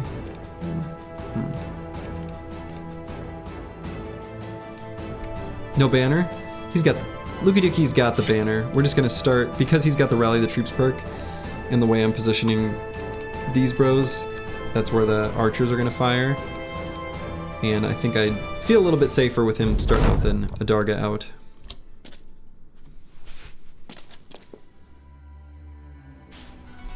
Here they come.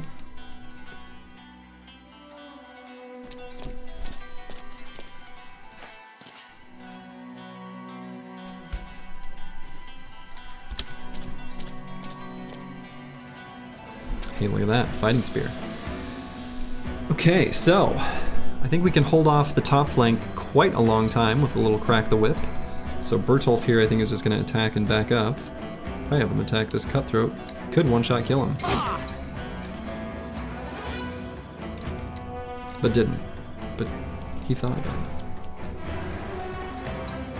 Okay, so we're gonna crack the whip.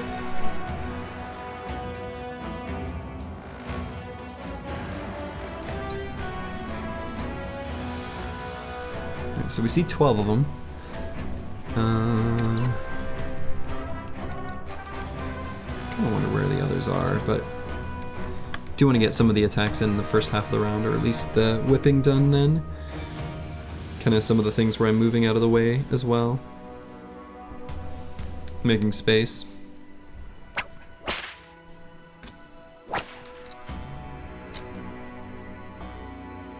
We're definitely going to spear wall here somewhere, so I'm just going to do it now. Gonna wait there. We're going to spear wall 2 on Crackalack basically for sure. Could move him up. He's going to get hit by those, pegged by those archers, most likely, but we could go like here. Prevent this little area from being traversable through. So definitely gonna crack there and here.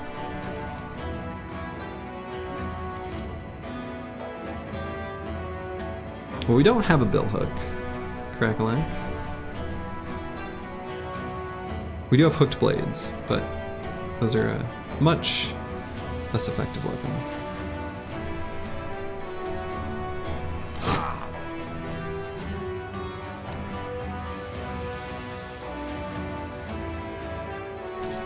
Okay, pushing forward. Bring this guy down.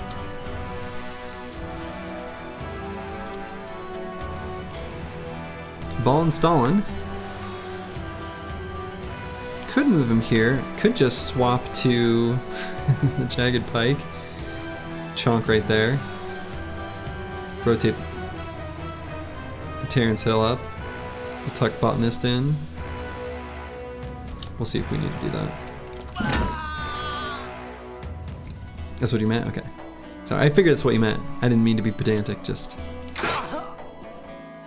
wanted to make sure.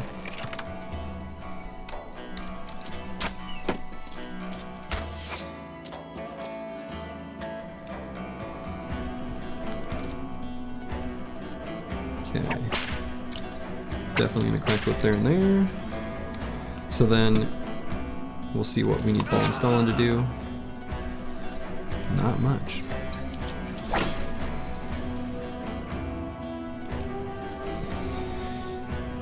So do I even pull the banner back out? Or do I just hold like this? I don't know. Seems pretty okay. I think the most important thing is to crack the whip. Get that on throwers. Could go here. Blocks the leader from being able to make it through. He might try to shield wall and move up, but that would be fine. Lowers the options for these guys on the bottom. I don't want Botanist to get surrounded though. He's our level 1 bro we just hired, so I think I might just leave the Terrence Hill right there.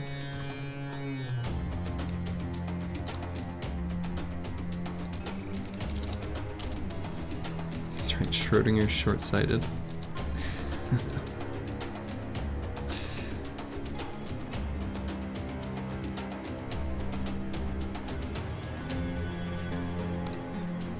just stay right there, I guess. Whatever.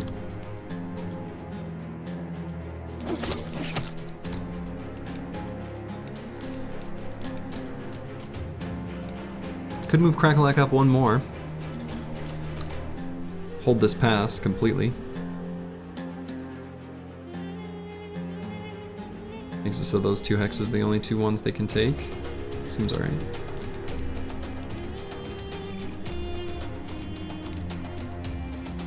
This now makes it so these 2 hexes are the only ones they can take. Also seems alright.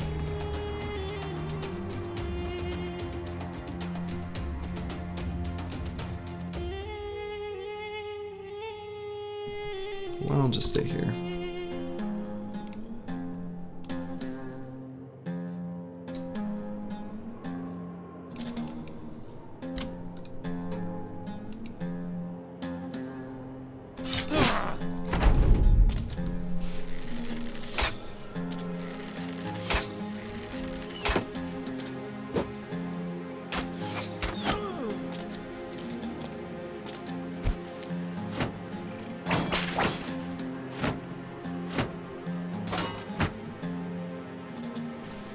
Okay. This leader is the one that I'm most concerned with. As far as threat to bros, especially backed up by this outlaw here.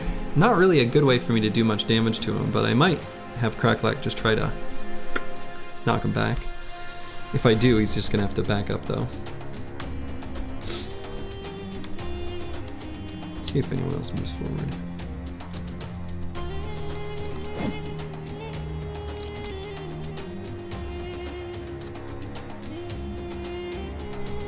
Alright, Edmund could attack, but I also could just have him crack the whip. Someone's gonna have to on Flapperjack.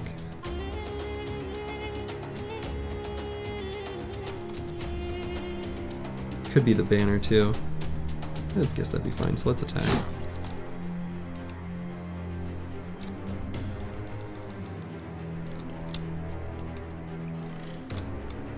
It could be Werner as well. Werner Herzog.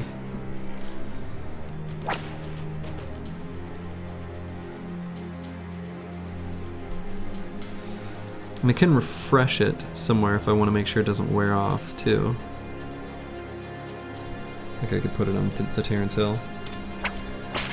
Seems okay. Crack the whip one time on Lukey Dookie and just shield wall. Wait on the sander. Little goofy to spear wall and move forward, but the idea here is just preventing this outlaw from being able to get any attacks in. He'll have to run all the way around.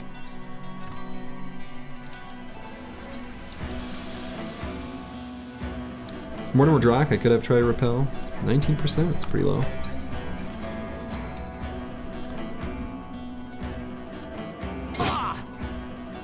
So I guess we'll just attack there, huh?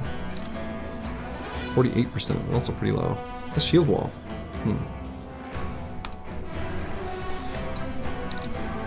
I do have 2 attempts at this.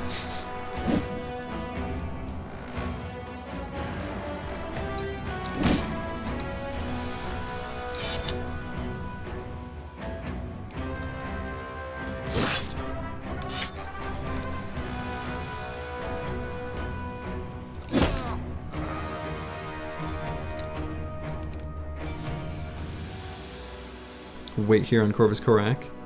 See if we want to bonk someone different than the one who's standing right in front of him.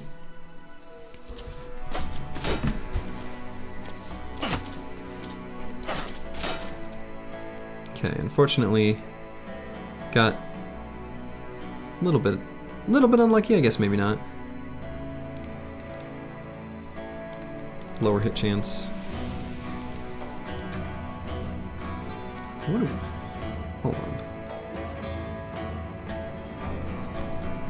Okay, yeah, that one was 91%. I was gonna say, I was like, that's gotta be super high percent.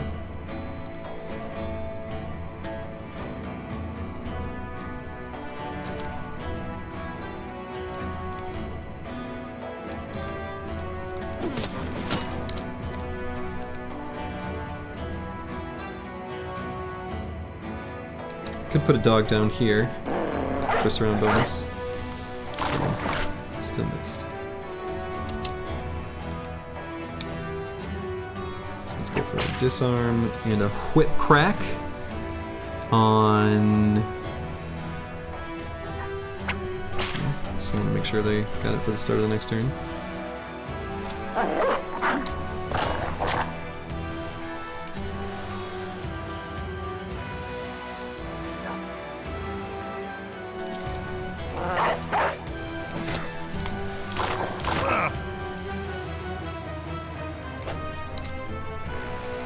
A cool whip crack, if you will. And indeed I will. Hello, the zoning bro. Dang, I really am surprised that that outlaw was able to withstand an attack from a Zerk chain with flail mastery to the head.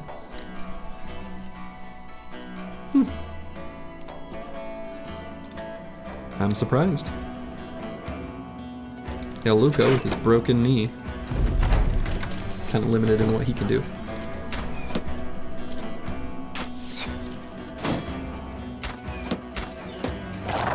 They're still just attacking at that banner, holding the shield.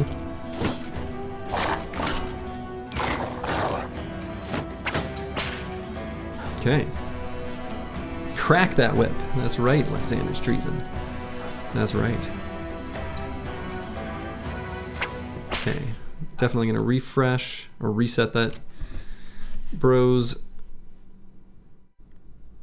morale up to steady. I guess Edmund's just gonna whip crack. Same deal with Botanist.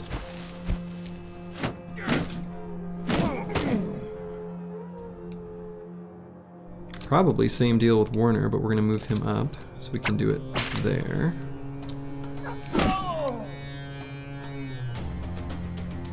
Let's hold on the dog for now.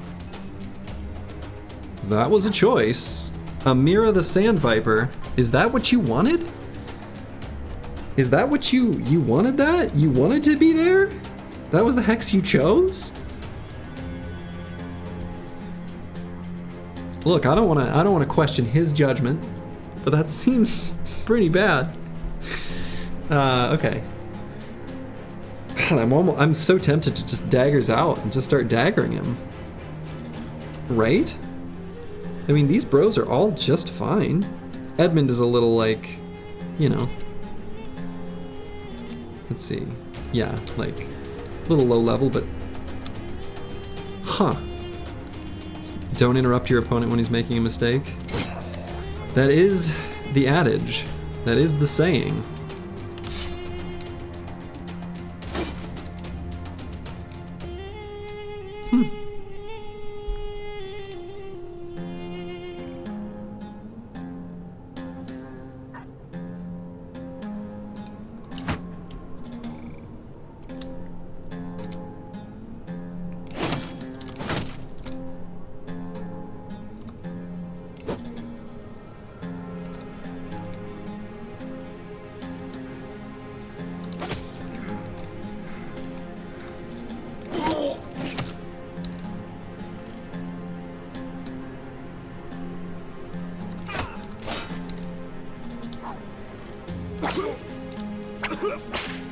Here we go. Nice whipping by Lysander's treason right there. Could just put a dog down here from Crackalack. Get all up in that nomad's outlaw's face. Corvus Korak giving a ka-chunk. Let's get a lane for El Luco.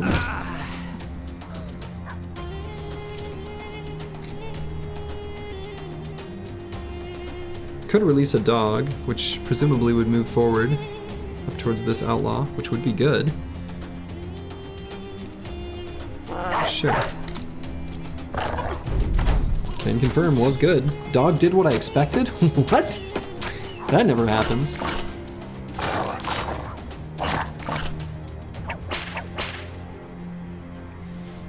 Okay, so the only one I'm really concerned with here a little bit down here is the Terrence Hill.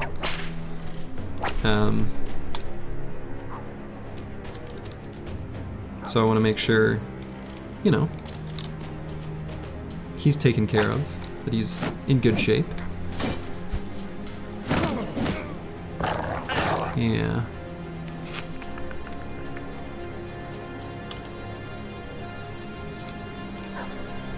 Let's get the full surround here on Amira, the Sand Viper.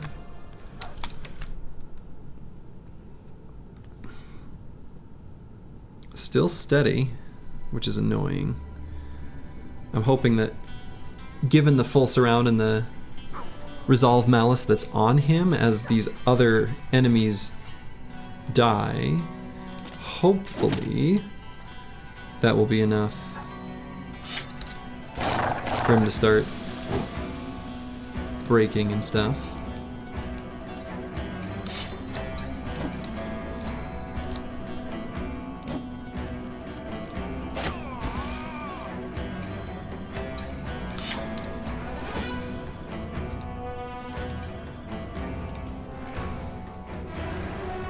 Alright, so we're out of fatigue here on the banner to keep shield walling, but I think we've basically done all we needed to with the shield. I think that worked out wonderfully, actually. Get Cracklack in here to prevent this outlaw from fleeing. The Terrence Hill, I might save his fatigue so we can shield wall next turn.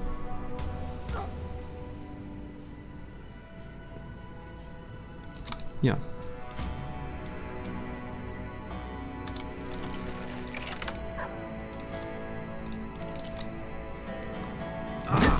Ka-chonk. Zerk Chain.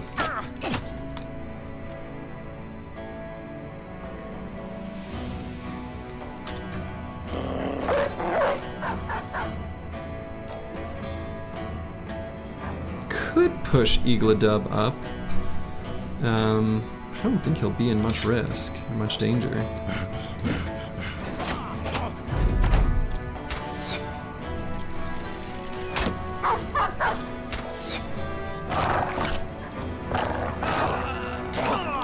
Alright, got that one fleeing, that's good.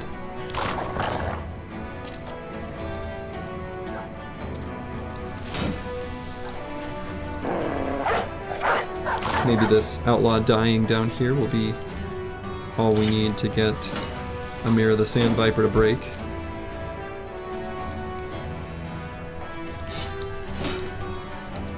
Still haven't even hit him. Not even once. Not for lack of trying.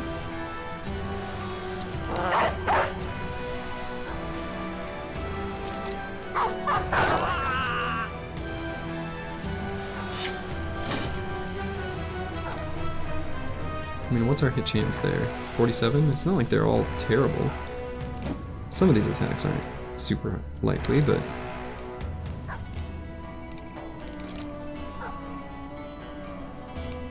yeah, they're all still whip cracked, but we can refresh it.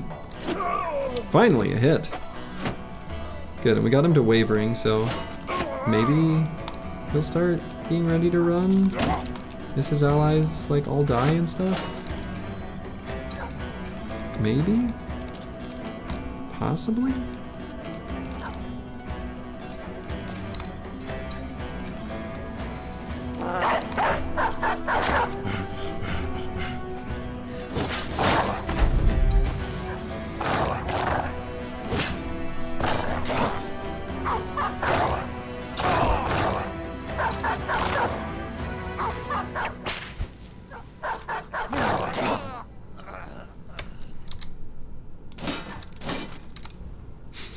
Okay, anyone need refreshing? These two do.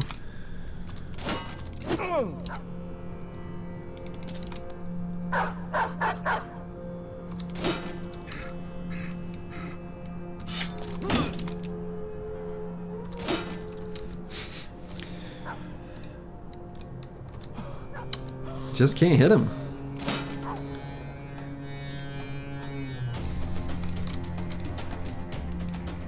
Chance is so high. Why can he not? Why can they not hit him?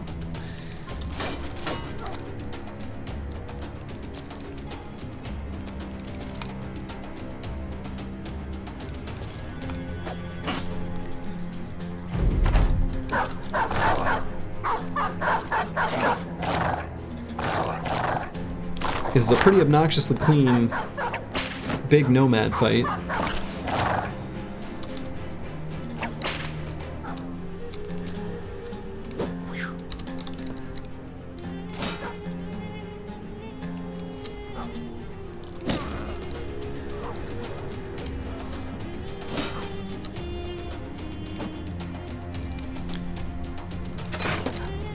This guy Neo?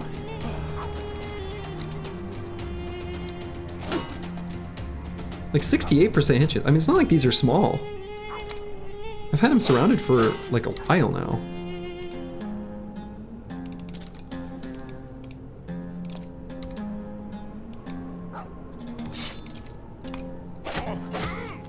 Seriously?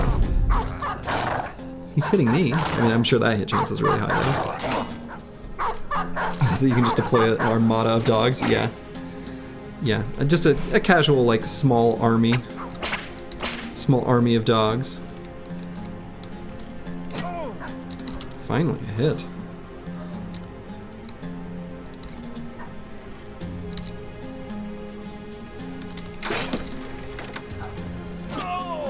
There we go. Good lord.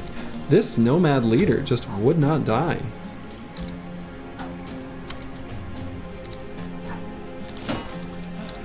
Somehow that outlaw is living as well, but...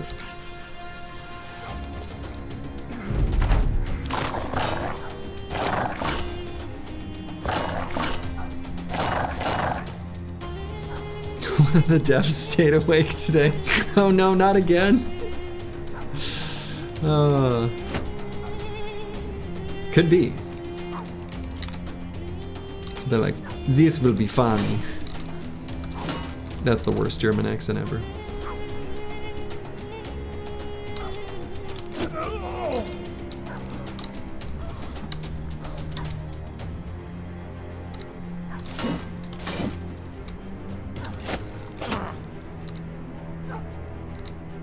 There we go. As a German, you're offended? Good. As a non-German, I'm offended.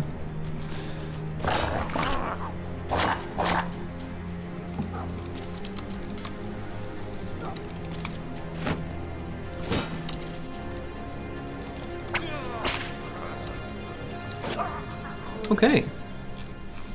Pretty clean for a pretty big fight. We did get a fighting spear. Hell yeah. And otherwise, you know, just trade goods and stuff to sell. I'm not unhappy with this. We'll take a look at our indebted here. This one is okay.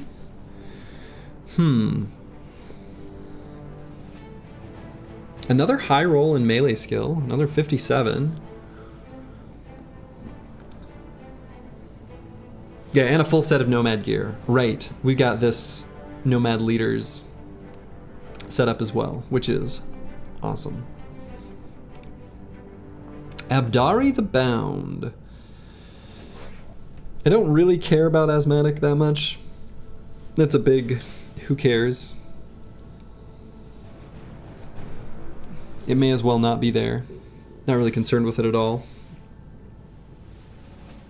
He's pretty decent. There's a few types of indebted that I care about asthmatic, to be fair, but I'm already in, but you know I love Trash Bros even if he's leaving. I do know you love Trash Bros. You're hitting it. You're sitting over here, a cripple, holding a bunch of throwing axes, collecting a paycheck. At the moment.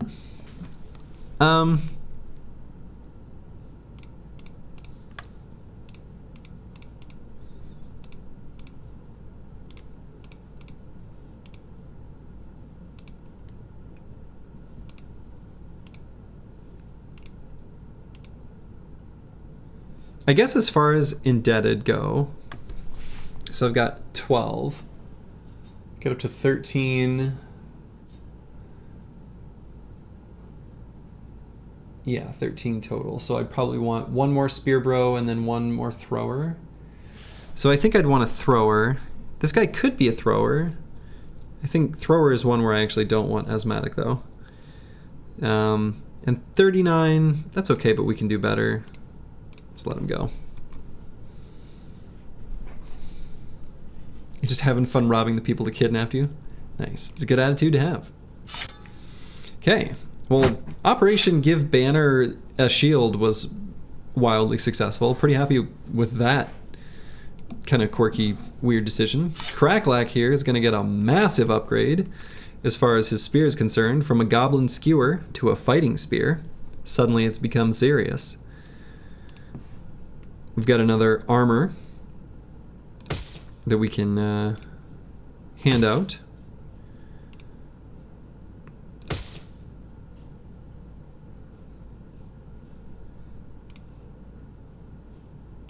Actually, what I might do...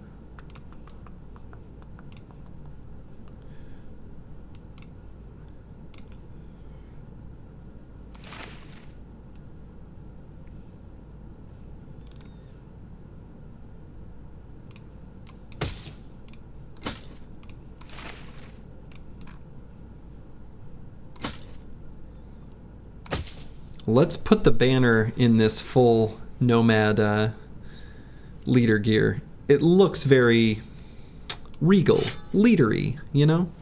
It just looks right. Should you get a metal shield?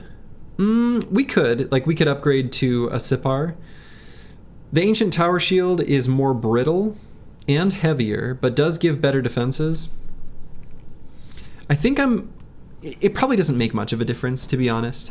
But I think I'm keen to just leave the Ancient Tower Shield on here for now. It works pretty well for what we need it to do.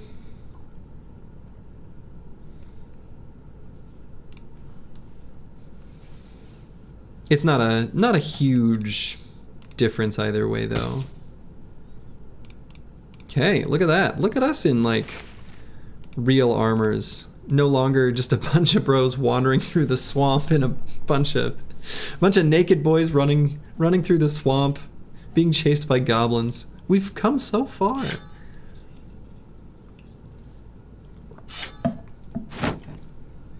Botanist I might have hang out with a battle whip in the back while he's leveling up.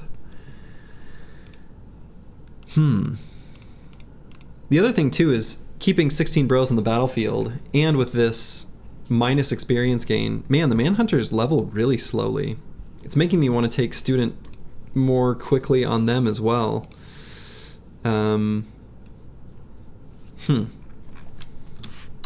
can I even, let's see. No, I can't even get the drill sergeant because I have not had a single permanent injury yet.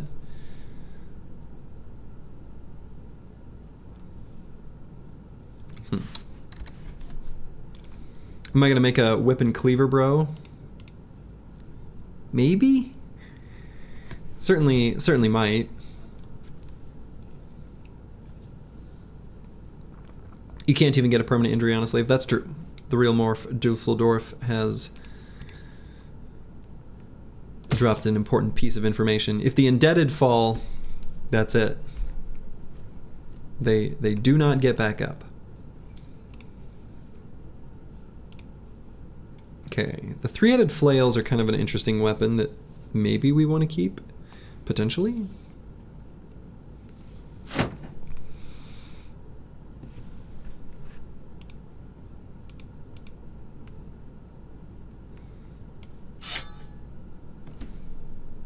Your name is so prominent on the obituary. It's true. It's true. Big Buffy 21 and then Big Buffy 22. Unfortunately true.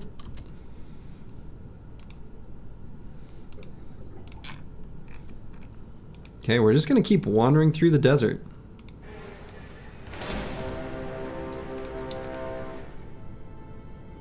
All right. Another fight with another leader? Wow, these leaders are abundant. Okay, Master Matic is here, has leveled up. I'm thinking last 2 perks on this bro are just gonna be Pathfinder and Nimble. On a horse with no name. 9 lives doesn't work on undeaded. It works.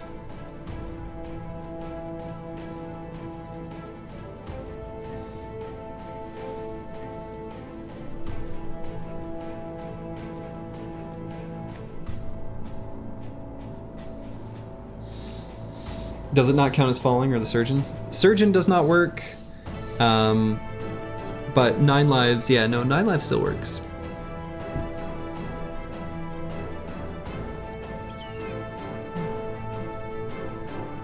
So yeah, I think Path and Nimble. Good, a +4 there. Love to see it. And do I grab Fatigue here? Fatigue or Resolve or Melee Defense. All are totally reasonable choices, I think.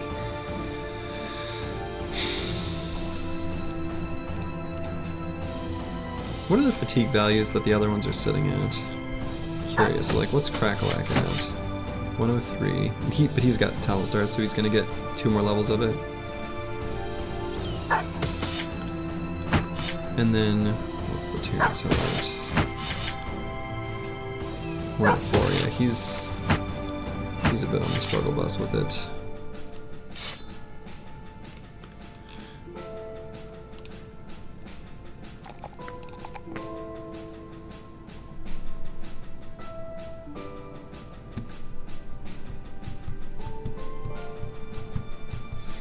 I mean, you know, Crack the Whip does buff Resolve, but I still feel like it's such an important stat that the Spear Bros not falter or just completely fall apart.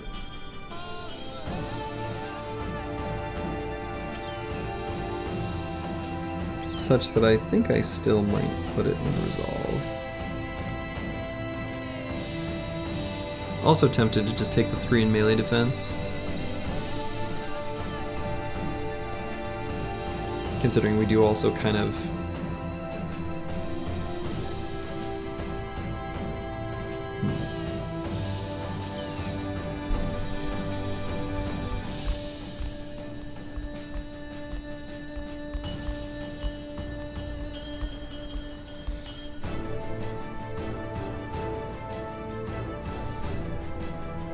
Lysander's Treason says I have to take 9 lives on all my bros in Iron Man because you're just not good enough to not have them almost die sometimes. Hey, that's totally fine. 9 lives is good. 9 lives is a good perk. The no stars in 3, you kind of need to take it. Yeah, it's pretty good here.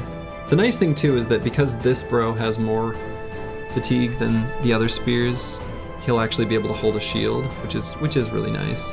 The others I might not have them be able to in the big fights.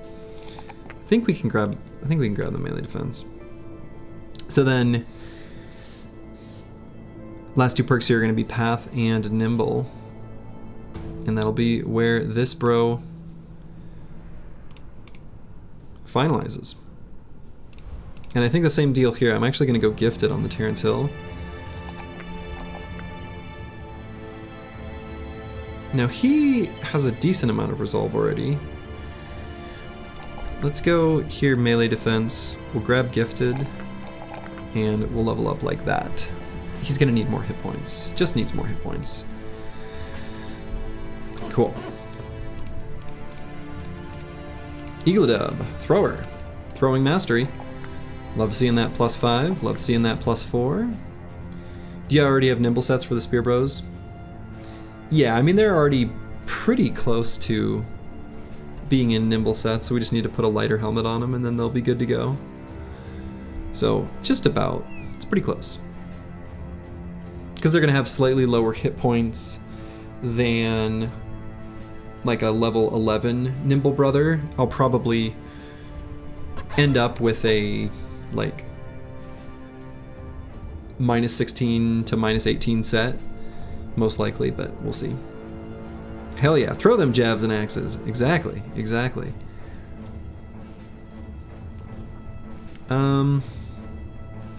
This seems like an okay amount of fatigue. Right now sitting at 69, nice.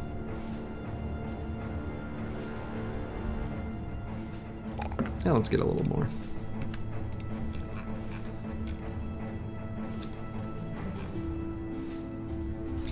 Yeah, the indebted do not gain any veteran levels after 7. They just stop.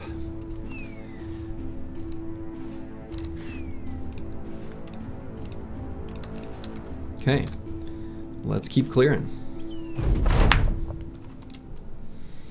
All right, we got a boar spear here.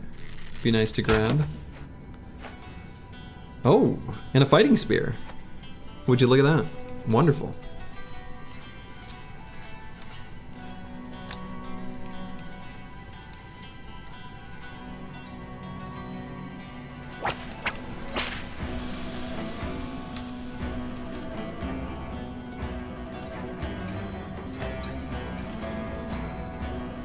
Would using swords be useful for hit chance here?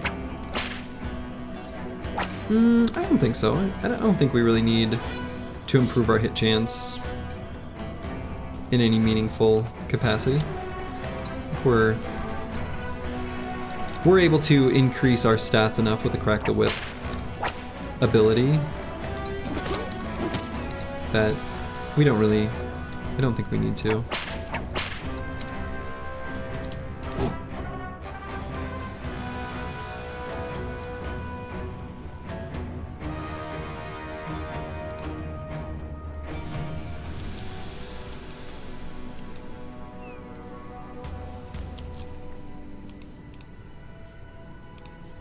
Yeah, the crack the Whip does a lot of heavy lifting for us.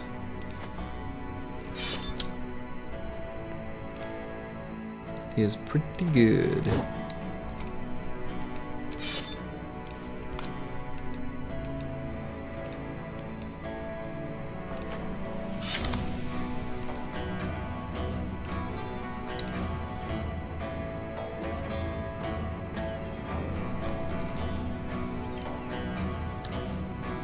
This broken knee on El Luco still. Chronically broken knee.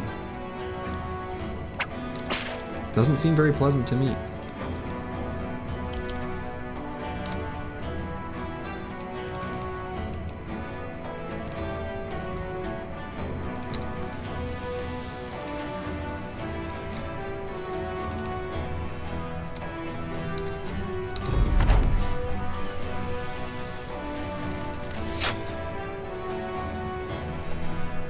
Is that a famed polearm? It sure is.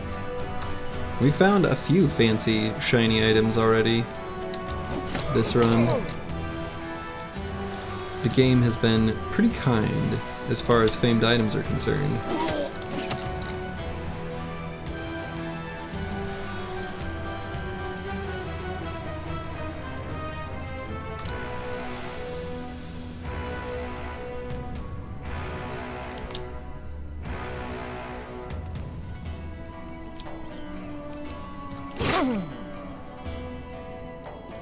It's a good looking polearm. Yeah, it's a really, I really like the art on that one.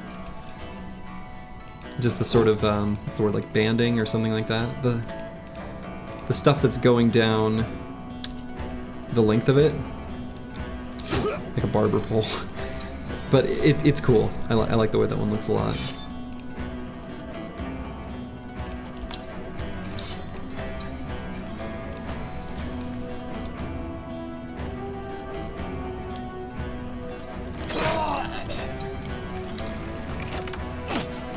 Is it any good? Yeah, it's okay. It rolled damage ignores armor from 30 to 38 and effectiveness against armor from 100? 110? I don't remember what a pike's base is. Up to 122. 100, yeah. So, it's not bad.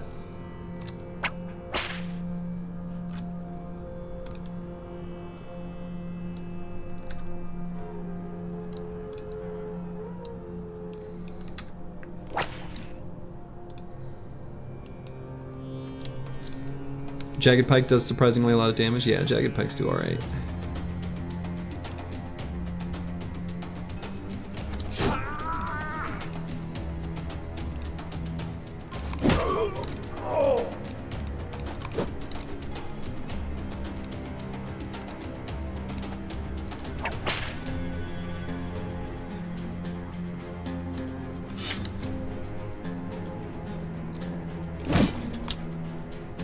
Give that guy a little push.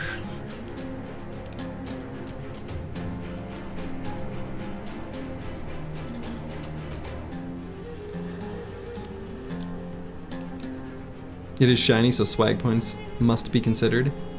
Yes. Do love me a good shiny.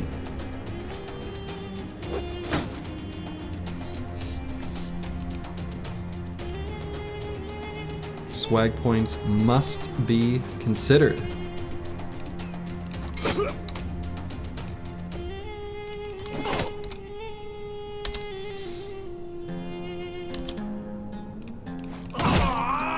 Ka-chonk.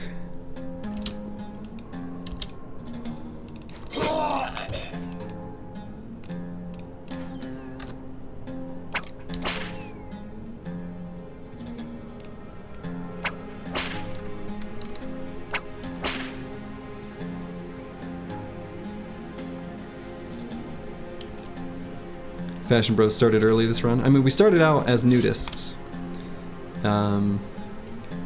Come a long way since then.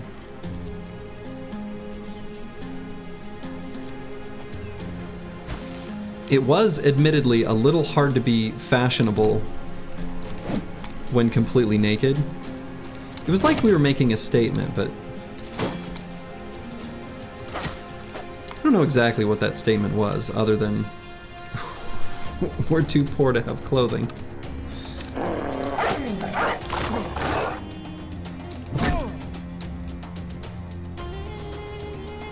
I guess that's the statement. Most fashionable way to roll. I will say, I'm one of those people who, in the summer, I don't really like wearing clothing at all. But, especially on my feet. I'm one of those never socks people in the summer. Which is like being naked, but only one little tiny part of your body.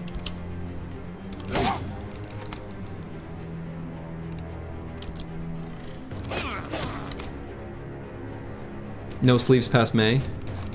Well, okay, well, I mean, I live in Minnesota. Like, I gotta keep the... I'm still in my winter coat in May, sometimes. We've had blizzards in May.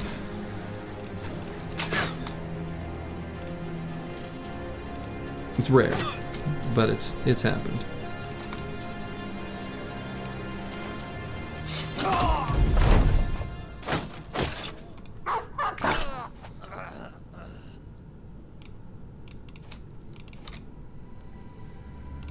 Okay, and then we'll just finish off this archer.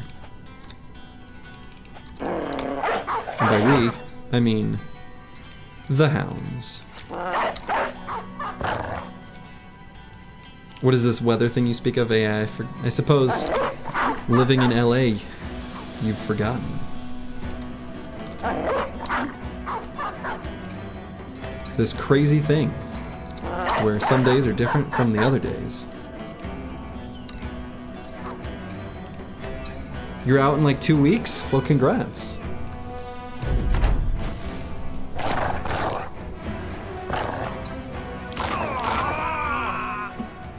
What state will you be finding yourself in after leaving California way? All right. There's our pile of loot. We can give a boar spear here to XJI7. Kind of backup spear bro. State confusion. Living temporarily in a state of confusion is not so bad. Virginia or Texas. Minneapolis would be probably a top pick as well. Yeah, Minneapolis is pretty cool. Pretty cool city. Alright, so I think Corvus Corak, his final 3 perks, because we've actually only taken essentially 3, are going to be Pathfinder, Headhunter, Nimble. Or Pathfinder, Headhunter, Battleforged? Or... no, yeah. Probably something like that.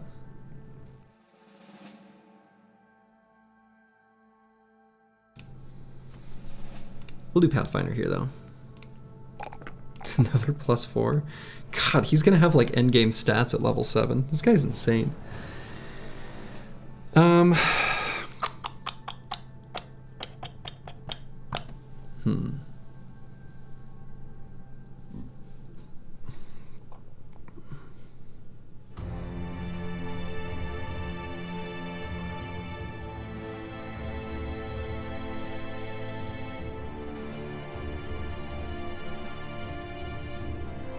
But yeah, as far as moving to places where the winter doesn't suck, Texas and Virginia seem like pretty good choices. But they still have like weather, they still have seasons. So.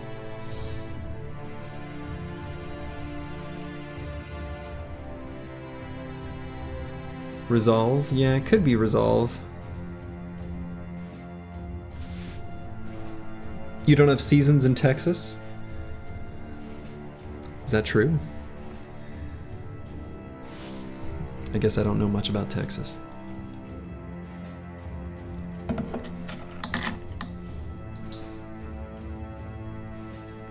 Skin melting hot or 40 degrees? I don't know, sounds like a pretty big transition to me.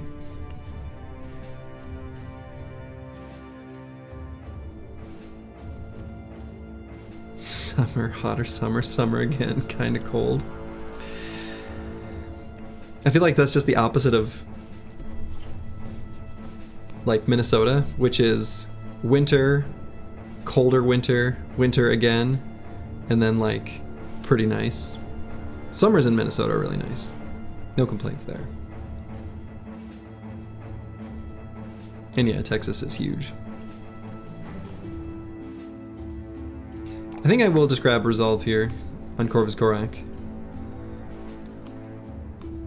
Again, even though the Crack the Whip is going to buff their Resolve, this is a bro that we're gonna have get surrounded at least some of the time.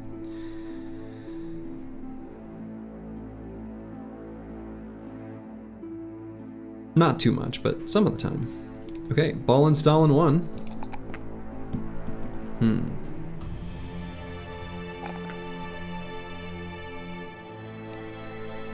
What are we gonna do with him? So we're gonna grab... Oh, he's hit his... Oh my goodness, our first level 7 indebted. I suppose he was our starting bright indebted, so that makes sense.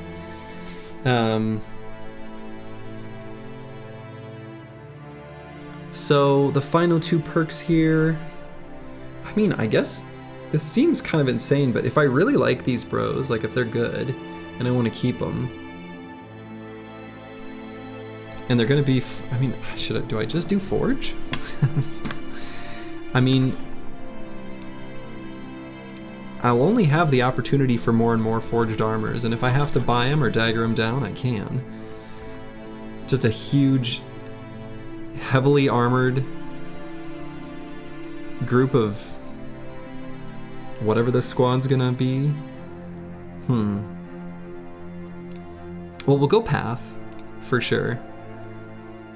And then, I don't know, I'm half tempted, just go Forge. Screw it. Forge on a bunch more bros than normal. It's not the best armor for it right now.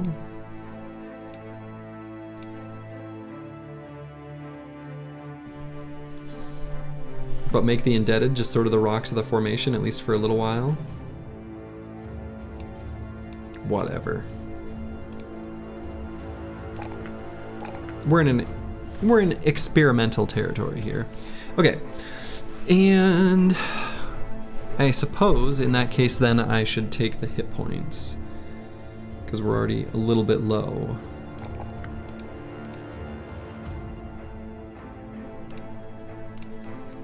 Botanist. Yeah, with that +3 there in melee skill. Definitely feeling good about making him a fatigue neutral. We'll go ahead and grab 9 lives right now to make sure nothing happens to him while he's standing in the back.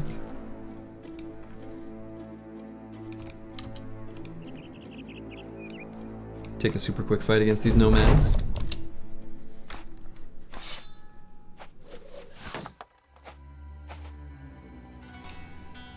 Might just charge forward since they've got slingers.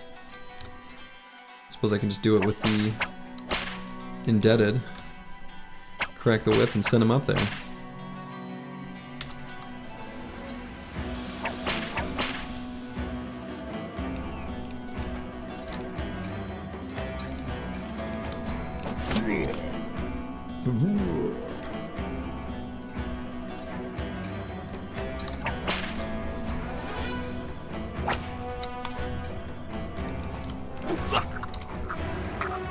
Got him. Sniped.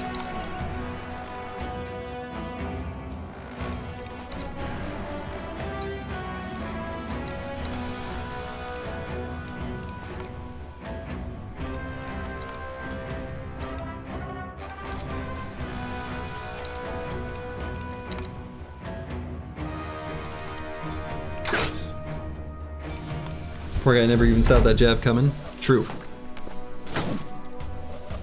Nothing he could do.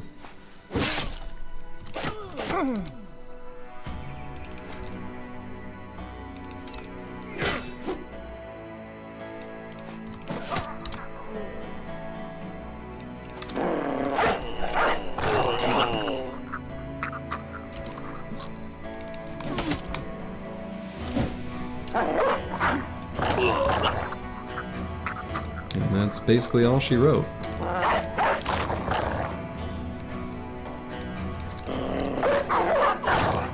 Get him, doggies. Get him.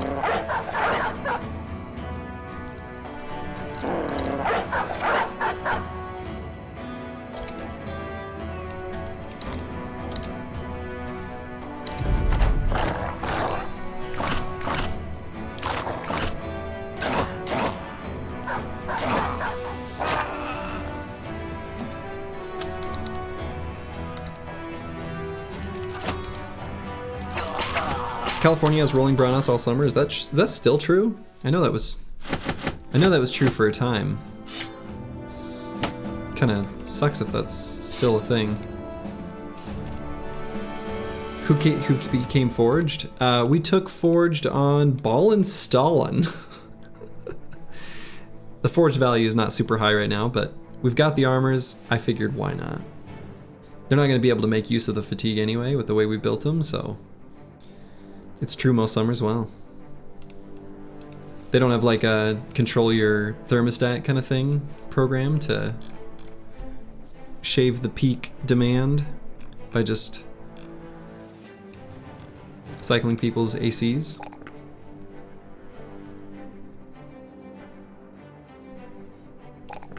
Okay, this guy I guess will be some sort of like dodge quick handsy kind of thing. Go ahead and grab dodge actually. It can, sometimes they turn the power off because of high winds too. Interesting.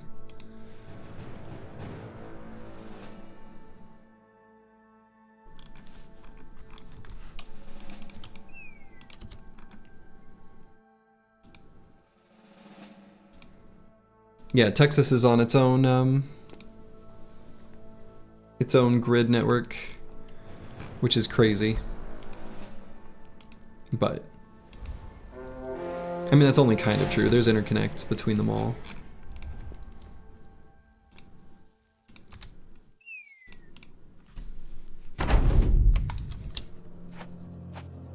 And we didn't get an indebted after that particular fight. You don't always.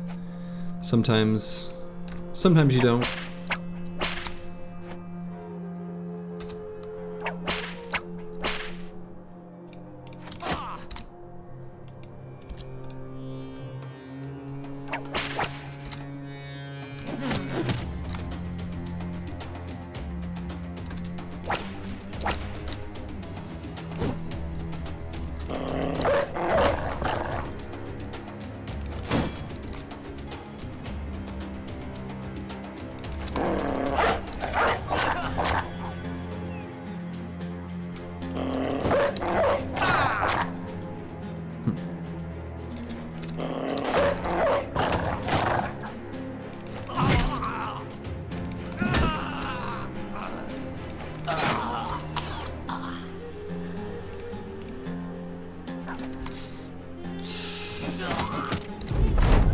How quickly this run went from sweaty, spooked boys running through the swamp, trying desperately not to die, to being the bullies. How quickly things change.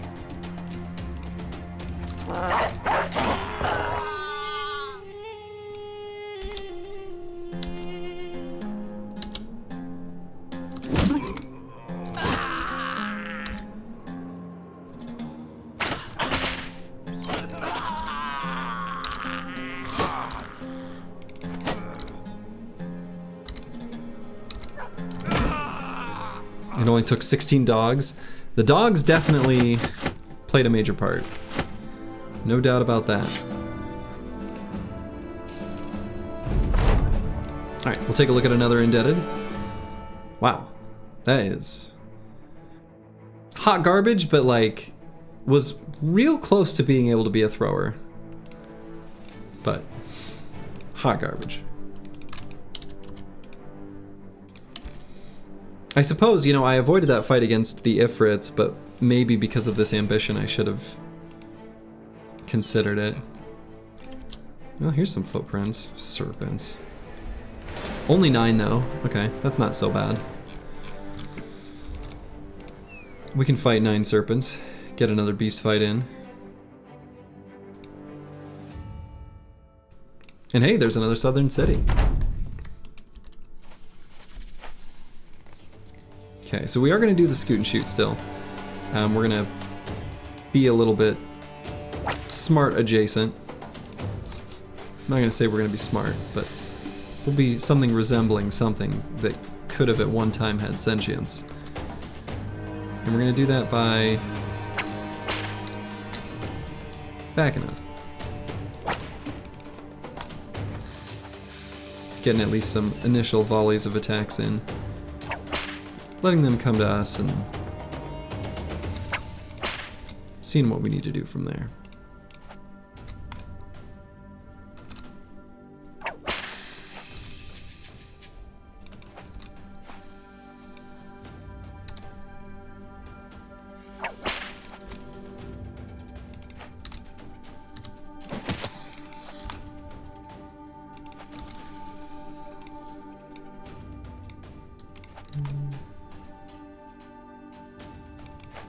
Loco with his broken knee still. Has to run back. Can you talk about serpent tactics?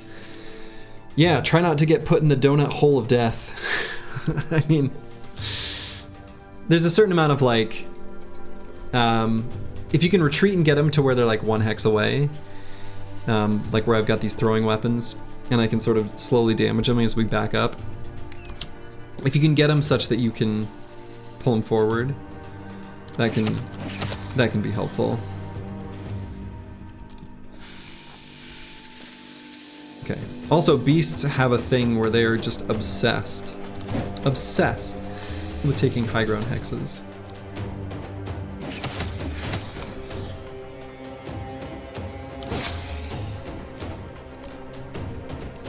You really don't like the whip symbol on the indebted? Or they're sweating? Isn't that same symbol used in like anime sometimes? I don't actually know what it means. It's like almost embedded into Japanese culture or something. I saw a video on this once. I have no idea what I'm talking about.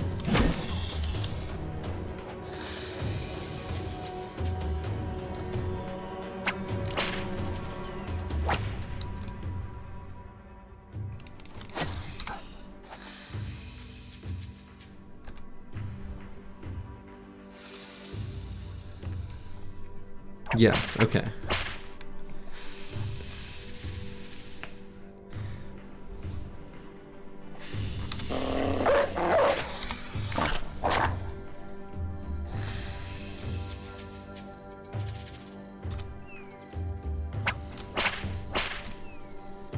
Does it usually represent when you're in an awkward situation?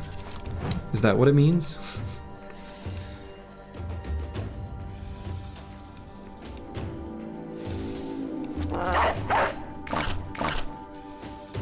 You'll see it when the main character hears something like moronic or out of place. It's hard to describe exactly. Okay.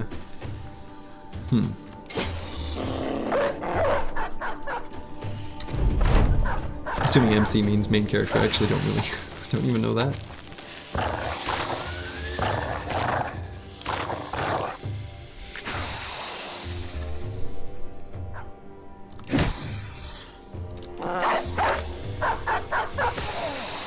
Sweat drop means nervous. Okay.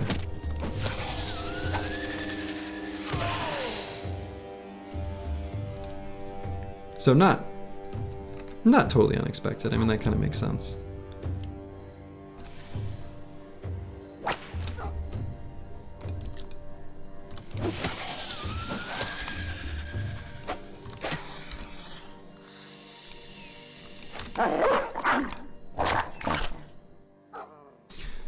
Serpents are spooky, someone always gets got, and then it becomes Saving Private Ryan. Yeah, sometimes. Sometimes someone does indeed get got.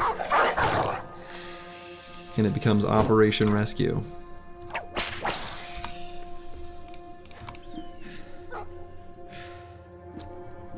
That definitely can happen.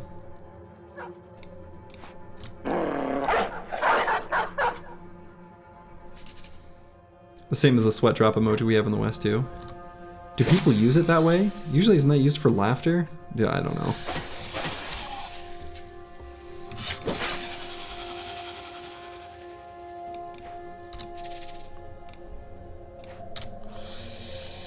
My emoji game is weak.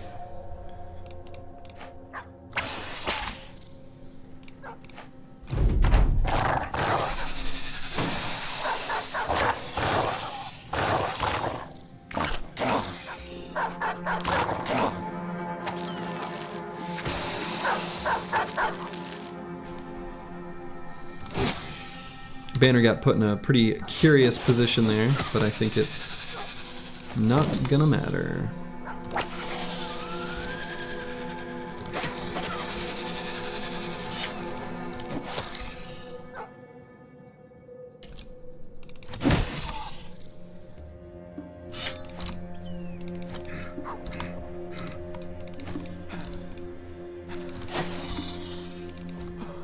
Can confirm. Doesn't matter. Okay, another beast fight. Giving us a little bit closer to our ambition, which we've been hanging on to now for what seems like forever, but actually isn't that long. Let's see if we can get to this town before nightfall. Hikmah. Ah, so there, whoa. 890. Dahab must be way over here somewhere, right? I don't know, you know, there's a way you could sort of calculate out the travel costs based on like the size of your squad and the distance it's traveled. I know that those are the functions that go into it, but 890 seems like an insane amount. Crazy that we've got connections to the very far north too. Huh, they have ambush trade routes here. So we're gonna hang around just to be able to sell stuff, because we've got an inventory full of things that I'd like to sell, including these trade goods. So, All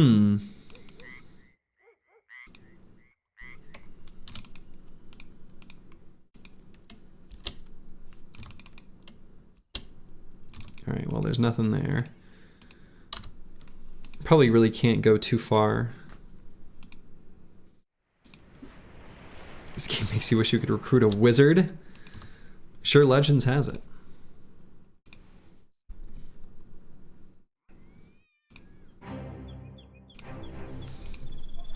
All right. So now we're going to sell the silk for $7.19. Beautiful. The cloth rolls too. And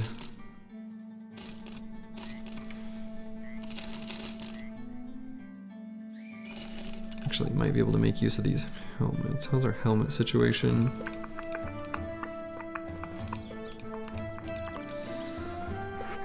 Helmet situation is basically fine. Okay. So let's just sell it all.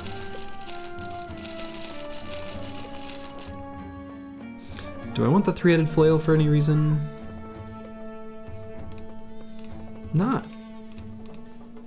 Probably not. I mean, it can be an okay backup weapon for the spear bros, just to have handy. So I guess I can hang on to it for that purpose. I don't think I need these mallets. I think I've got sufficient melee weapons now. Yeah, that's fine. A lot of these things that, even if I wished I hadn't sold it, it'll be one of those things where we could get another one pretty quickly again.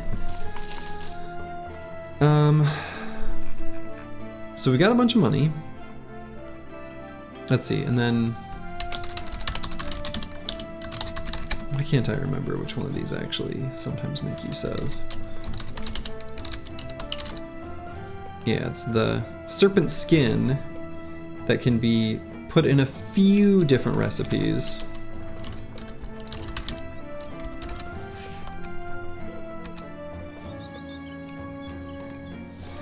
But the glistening scales are basically useless.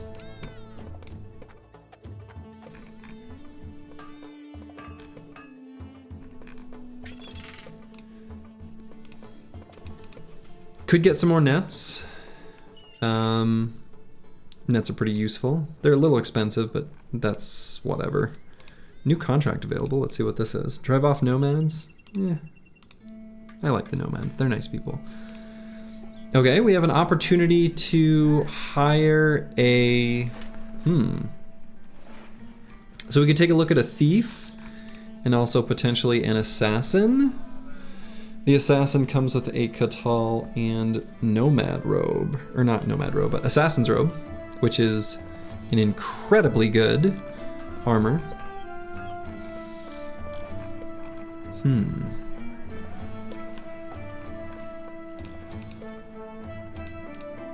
Practically famed item. Levels of strength, and the only way to get them is either fighting assassins or recruiting assassins. What else would I want to do with my money? So how much does it cost to travel north? Like 1,000? Like 1,000, wow. So that would put me at approximately 5,000. So if I hired this guy and this guy, I mean, that would be where I'd have to stop spending money. How long till third retinue? Good question. A little ways away. Only at 800 renown and takes till 1400. Pretty far in the grand scheme of things.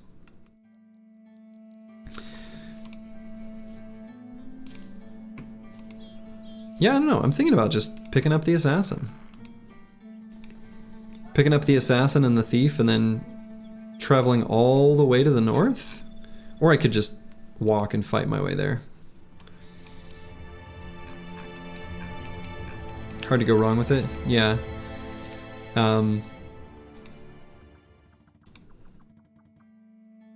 Yeah.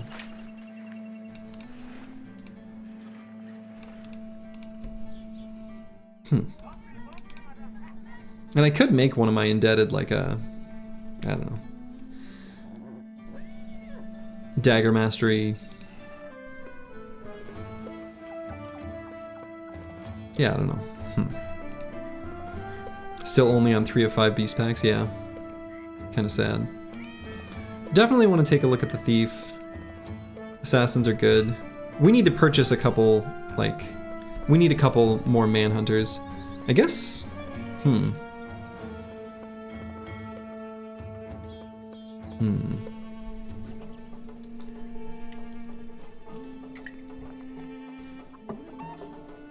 Shield Dagger Bro is nice to have, can use Catals versus Savants. Yeah. Yeah, Catal for Savants is pretty nice.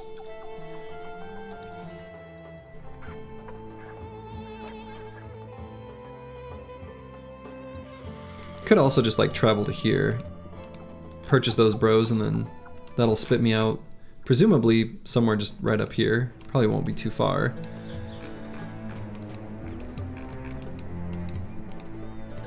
And then I can just travel north and explore a new area. I think that'll be smarter. There's no reason for me to travel all the way across the map when I don't even know what I'm going to. Okay, let's do that. We'll hire this guy and this guy. Let's take a look at him. Oh my goodness, look at this little guy. Look at this little guy. Look at this little guy. He's tiny. He's so small. He's so itty bitty. 17 melee defense. Huh. I found the tank. His fatigue's gonna be low. So from that perspective, you know, he'll be lacking. However, you know? 17 melee defense is kind of a comically high amount. So turtleback. 134 is plenty. You think we'll get to 134? Oh, I suppose with gifted. I get it. I get it. Smart. I was like, where's the 4 coming from? I'm dumb. Yeah, 134 is plenty. Yeah, 100. I mean, 100 fat's literally the most you could possibly have. So. Sweet. So we're definitely gonna get this bro out there, because he needs to start leveling up. And then let's take a look at this guy. Oh my goodness. Holy buckets. Look at this melee skill. Oh my goodness. I mean, this guy could just use the Katal.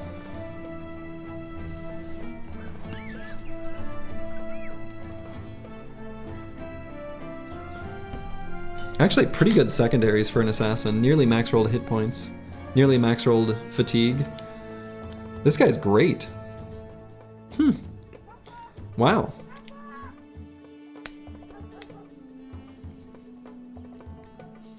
Fencer. Huh. He could be a fencer. I mean, I'm not gonna bother with a fencer in this run. It's already a lot to manage 16 bros. This guy is incredible though.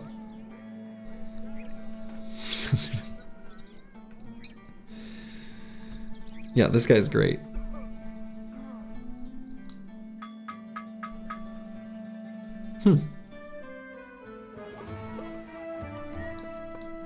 What's your target HP fat resolve for your tank? As much as we can get. I don't know. I don't have a great answer for that. I'm still sort of figuring out. It's an interesting question. I actually don't.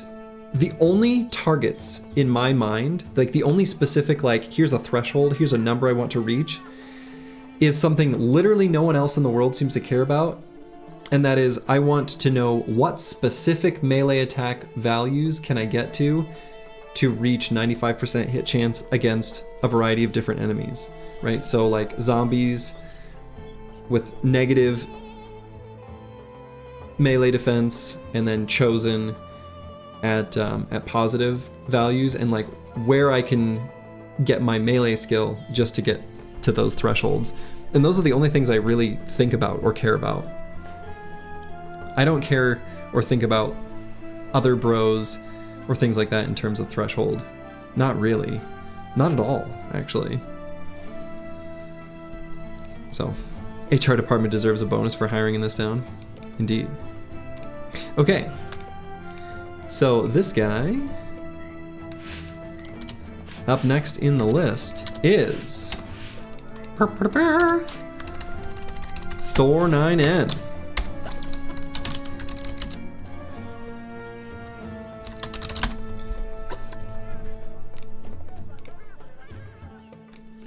It's good to have target ranges in mind, I guess, but I mean, I agree with you conceptually, but it's just not how I think of the game whatsoever. I think of like what is on the battlefield, what do I have in my squad, what do I need, and then I just build that. And I think of like what backgrounds can help me get for that role, but I'm never thinking in terms of thresholds, for better or worse. It's just not how I conceive of the game. Okay. So let's see, how many indebted do I have on the battlefield right now? I have 1, 2, 3, 4, 5, 6, 7, 8, 9. Okay, so I have the correct number out on the battlefield, right?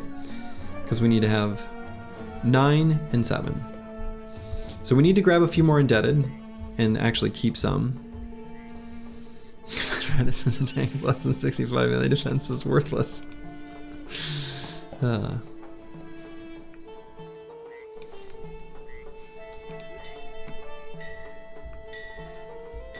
So I'm gonna pull out 2 of our non-indebted. So the banner is definitely gonna be a banner. We can just say, Luke Dookie 09, congrats, you're official. You're the banner forever. Crackalack, Mastomaticus, the Terrans, okay. Lumberjack. Mortimer Drock. Why don't I strip a few of these bros down? Bertolf.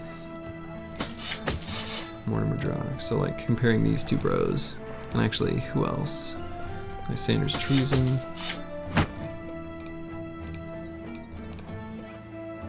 Werner.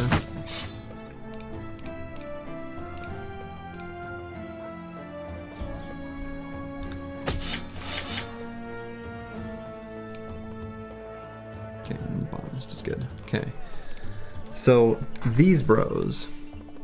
Bertolf. And then what perks did I give them? They should all end up actually probably really similar. Yeah, extremely similar. Okay. So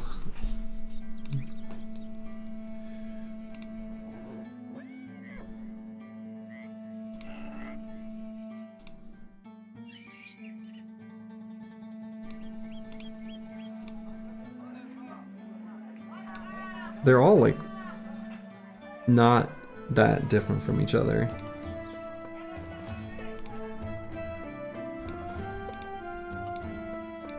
Like nobody really stands out as being particularly good or bad.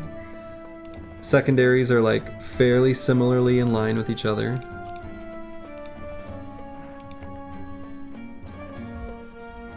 I guess Mortimer Drock has Drunkard, which he'd make a nice fatigue neutral.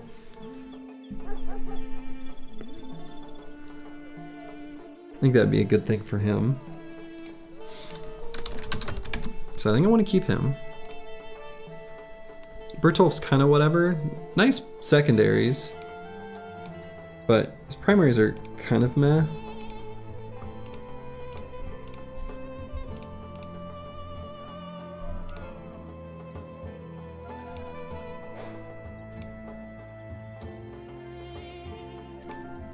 Honestly, the fatigue neutrals are sort of going to be, I don't know, hanging out a little bit. Since a lot of their duty is just whipping the indebted, who are actually the frontline fighters. His origin's weird.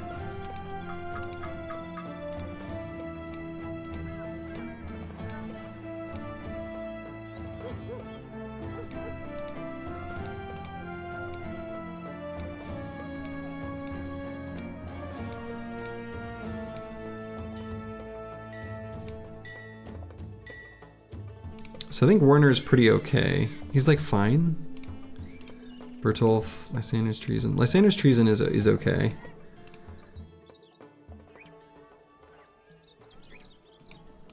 He's got the higher attack stats compared to anyone else. He could be, I think he's gonna be a keeper long term. We'll make him some sort of dodge quick hands. And we can keep all these others too, and in fact, when a big difficult fight comes along, we can just cycle someone out. So actually I don't have to get rid of anyone. In fact, why don't I keep all these? And in fact, why don't I name them? Xenothought 3. And then this guy is gonna be some sort of...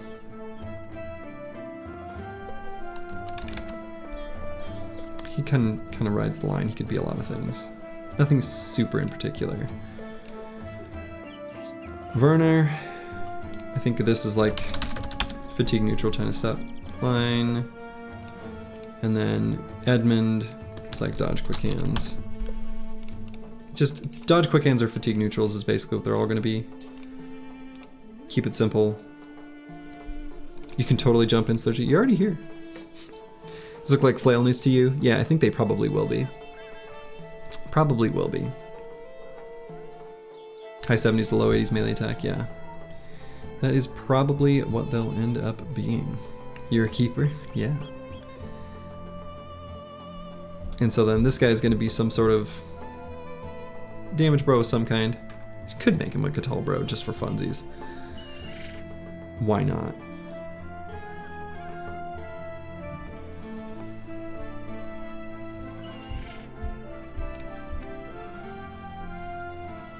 And then Turtleback the tank. Okay.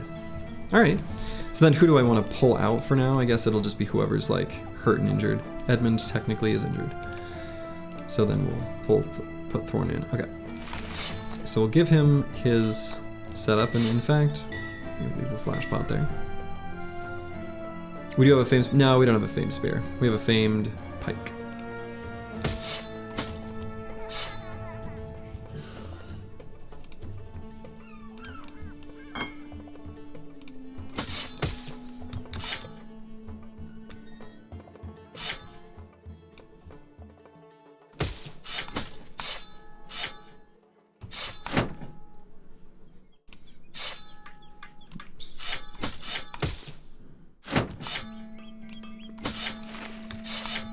Okay.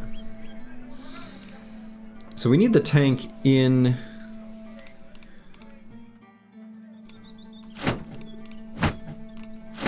in the battle. Let's give him his nice shield. His shield that he'll have for a long time. And feels like I should give him some real armor. Yeah, pikes and spears do look similar. They're both just like a stick with a sharp thing, a sharp pointy thing at the end, right? All right, we'll just pull Edmund for now.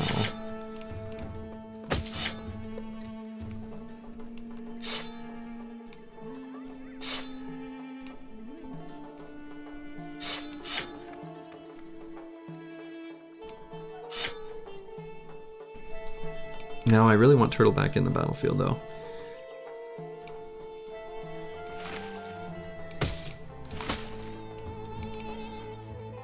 Actually really want Thorn here too.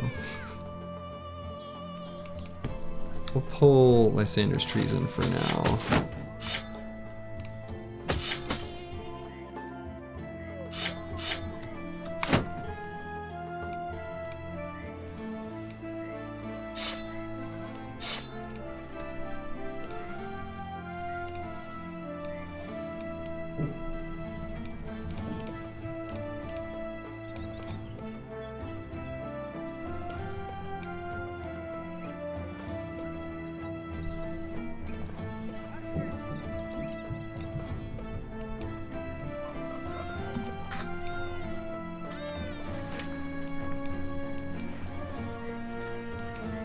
Okay, a little awkward rearranging of things, but I think we need one more non-indebted at the top part.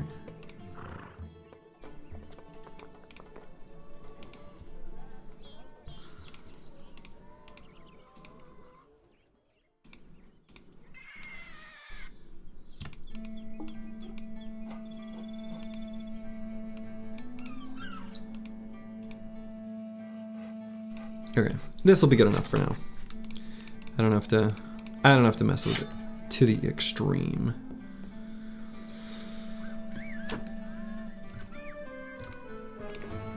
Okay, so let's sell this stuff. And we don't need that flail. We'll keep the flashbot though. Flashbot's cute. Okay. And I'm gonna use the restroom real quick, and then we'll take a boat and go on a little adventure. Be back in just one moment.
All right, I'm back.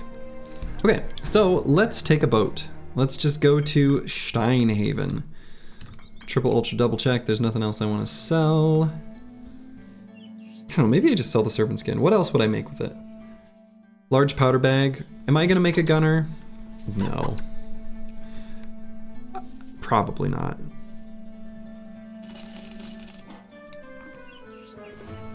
We'll stick with throwers. Guns would be cute, but unnecessary. Do I need to keep these extra stacks of jabs? No. Not really. If you give the indebted guns, they'll rise up. Exactly, we can't be doing that. Alright. To Steinhaven. Okay. Nice little jaunt over here. Remnants of long past. Haunted, south. Okay. So is that assassin gonna be a fencer? He'd be a really good one? No, we're not. I mean, here's the deal. For a fencer to be effective, we need to be, like, it's a build that once it comes on, it is powerful once it comes online, and it comes online really late. We have 16 bros on the battlefield. Our non-indebted gain experience at 10% reduced rate. This is gonna take forever. And I'm gonna be honest, having made a fencer before, it's been a hot minute. I don't think they're that fun to play. And if I build a fencer, I'm gonna do a build that's gonna upset everyone. I'm not taking recover. So. Yeah, if I find a great named fencing sword, I'll do it.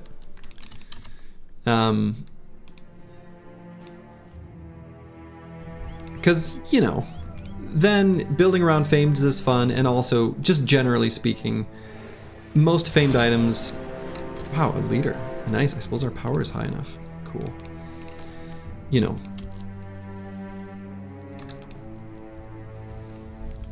Famed items, a good famed item can always break any rules, right? With how good it is. Did you get in this run as an assassin? No, someone else did. Thorn. Curse word, I actually don't have you on the list. I can add you.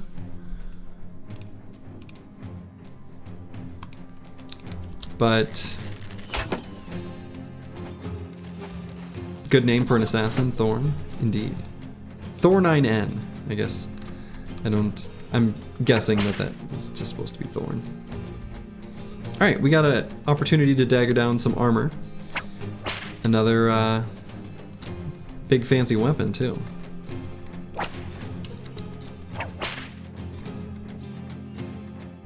You requested an assassin last time you subbed. Must have gotten lost at some point. Shoot. Sorry, curse word. Yeah, I must have missed it. When would that have been? Like, how long ago?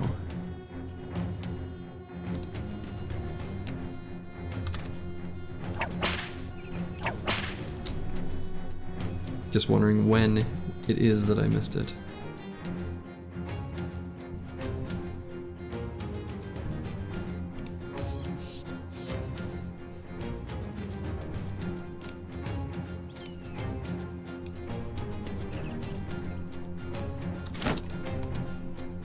It was 2 playthroughs ago? Oh, okay, okay. Like a 2 streaming sessions or 2 runs ago?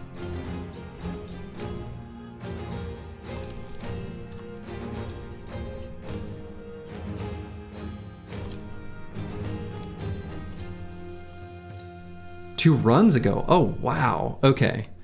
Yeah, I've been restarting the list of bros each run. You have been in a lot of them.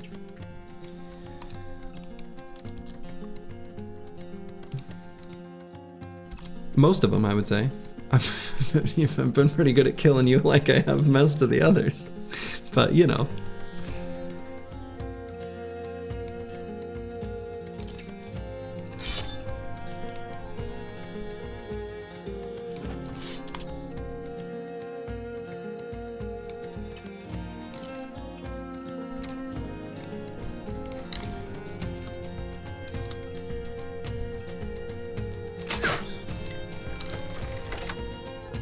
You've been one guy, I only found you 3 runs ago. Is that true? Feels like it's been longer. Well, I've got you on the list, in any case. I don't want to make any predictions about the rest of this run that'll curse myself, because I've done that before. We've been like, I'm not even gonna need to name anyone anymore. And then, you know, disaster strikes. But I will for sure get you in the next run if we don't fill it this run.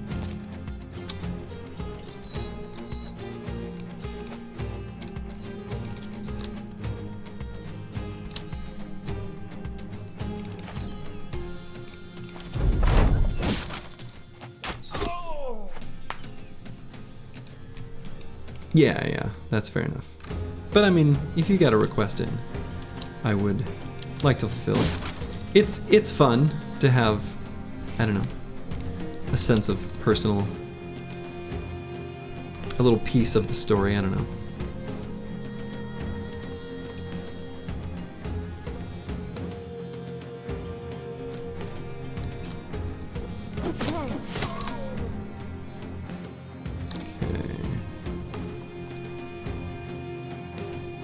Lukaduki 09's armor is a little bit scuffed, so I actually might back him up so that he doesn't get shot at.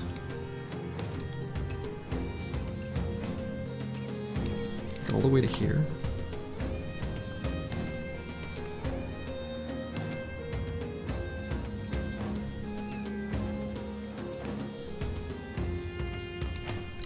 And I'm just gonna jump on the bottom.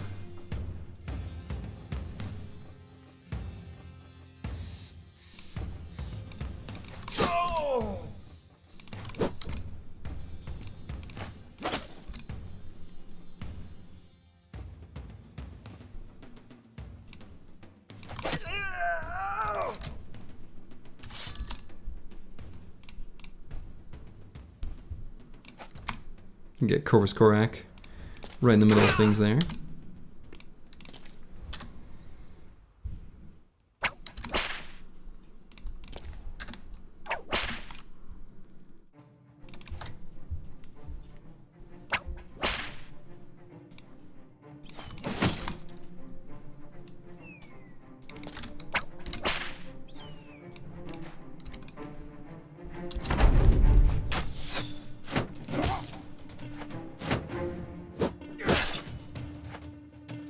Okay, jumping around the spear and right into the middle of the line of bros.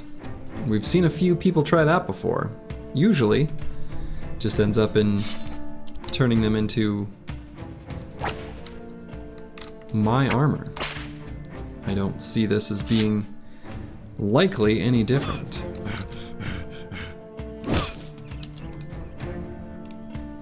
In the words of Metallica, King Eberhard, soon you'll be crowned King Nothing.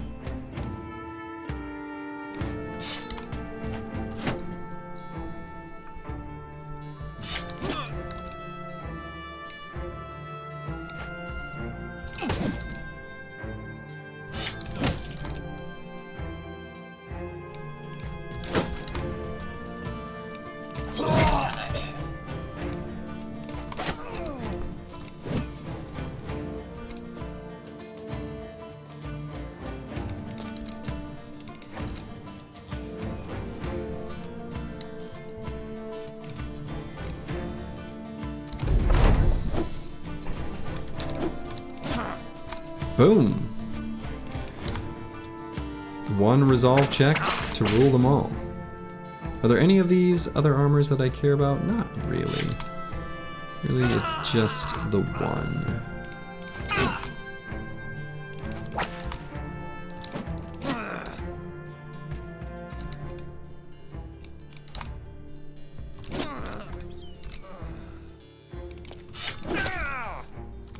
Shouldn't waste ammo for no reason though. Okay. Surround and eliminate. We got that footman's armor. Also the bassinet with mail. Poor leader. This isn't too much of a change from the price, so we'll just return it. We're gonna head back that way anyway. Okay, so footman's armor, which we will put on someone who's standing in the front. We also did lose the shield on Crackalack. We can just move over one of these Sipars. Schrodinger also lost his shield. That's fine. He's about to hit Nimble, so we'll just replace it with this net. Well, let's do this for now.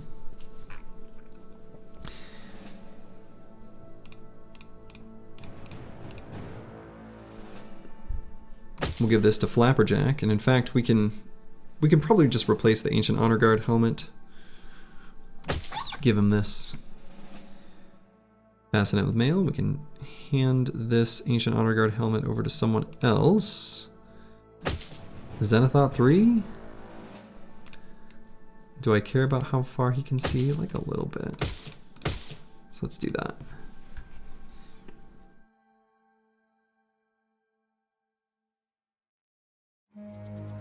Now we've got these nasal helmets with rusty mail. Oh, okay. Hey, we still got that event. Let's take a look. He's okay. I'm kind of inclined to hang on to him for the moment just to make sure that if an indebted falls, we don't accidentally hit equilibrium, because we do need to maintain more indebted than non-indebted at all times. So, we can keep this guy for now. I mean, we could even keep him long term. He's okay. Right? He did nearly max roll hit points, nearly max roll fatigue, low roll and resolve, pretty good melee skill. I don't know. Yeah, we'll get rid of him eventually.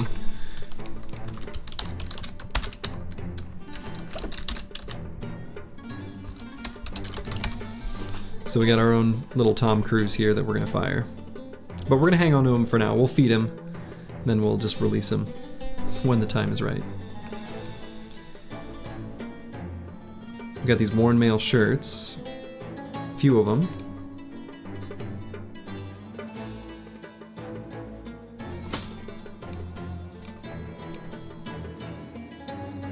Who's gonna hit?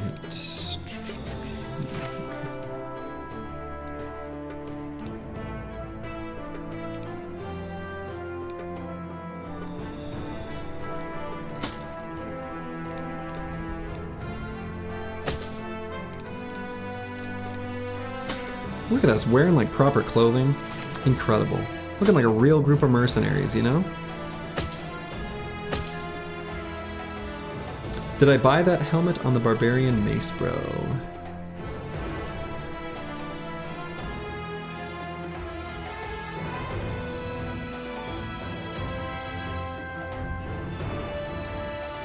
Oh, this one. Okay. Did I buy this? Okay, I was thinking like my brain went to helmet I was considering buying first, and I could not parse. No, we literally just daggered this down from the brigand leader that we took out. But no, not a purchase. Not a purchase. Kindly gifted by a brigand leader. That's right. Yeah, pretty good. Not too shabby. Things are going pretty well. Conrad the Drunkard. Oh, what a guy. Okay. So let's sell this stuff we just picked up just to free up inventory space. I guess we can hang on to the bundle of throwing axes, because why not? And we'll head off north. Could grab a couple more nets, why not? They're cheaper here. Ammo and tools are pretty expensive though. Normally I have to buy those helmets.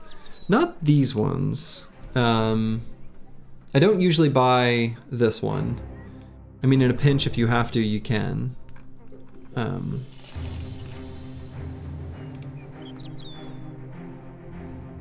You might be thinking of some other type of helmet. I'm not sure which one.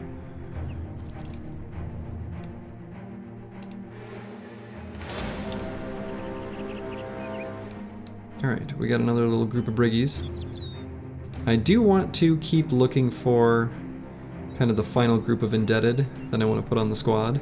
So I'm going to take these easy fights, chase them off the road, just to get what we can. And also, I mean, realistically, you know, these fights represent a bunch of really good experience, even though they're trivially easy for the squad at this point.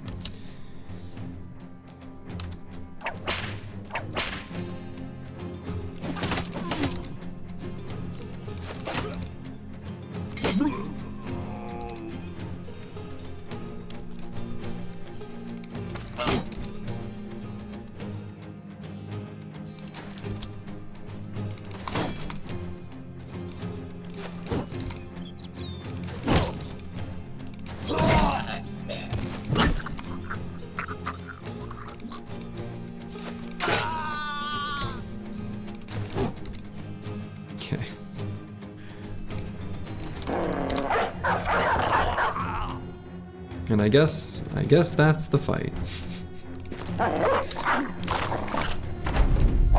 Did your tower shield break? It did. A brigand threw a javelin that stuck itself into the shield and busted it. So unfortunately, that one got broked up. They are a little bit fragile, those shields, so.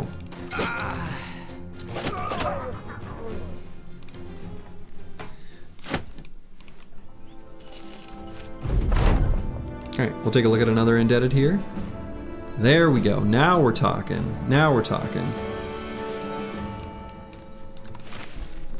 So we have a choice. Here we have a choice. I think I'm still going to make him a thrower, though. But this is a good thrower.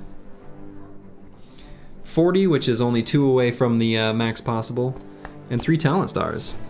We got ourselves 1 more indebted.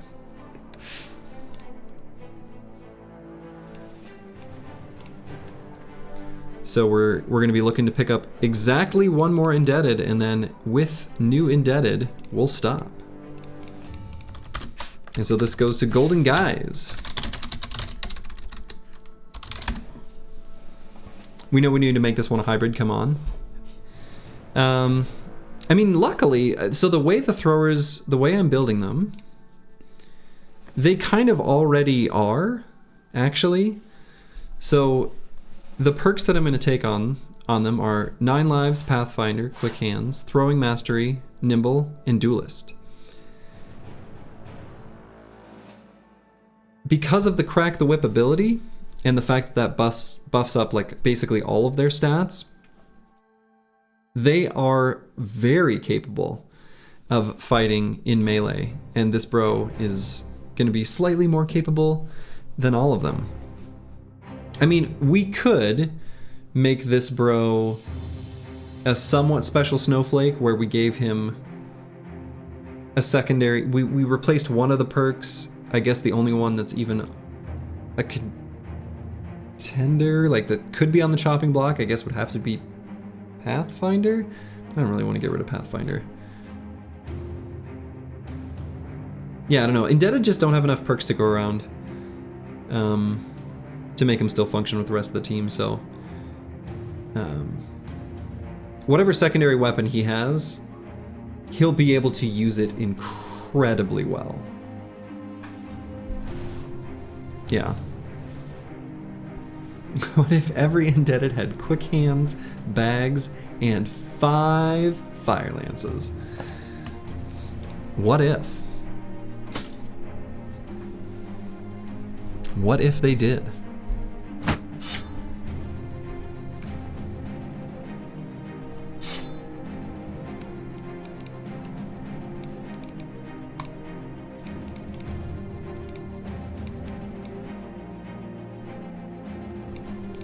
Wonderful. Well, that's a good find. So yeah, like I said, one more indebted that we definitely want to pick up, and then we'll be pretty much set.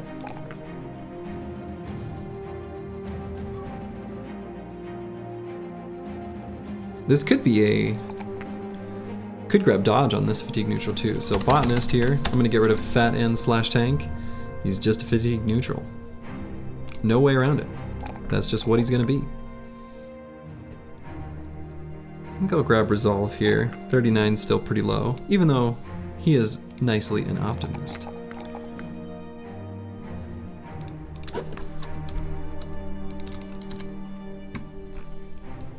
Give him an actual weapon now? Nah. He's just gonna be hanging back, cracking the whip.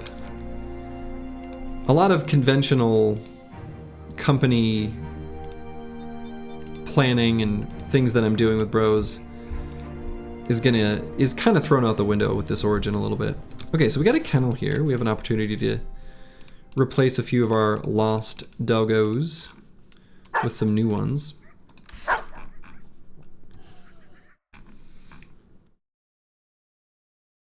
I don't have to stick around here. Could sort of venture off. What's our doggo situation? 1, 2, 3, 4, 5, 6. We nearly have a squad that, like, seriously, I actually feel like this squad could basically already do library. 16 bros is a lot.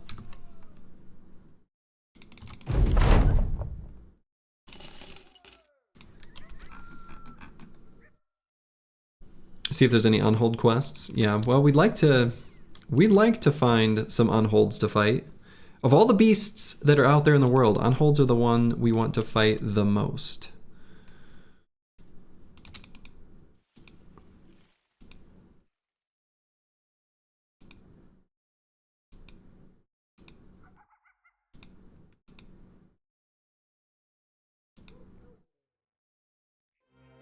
You came to the first stream worried, now you're thinking we could rival Anatomist?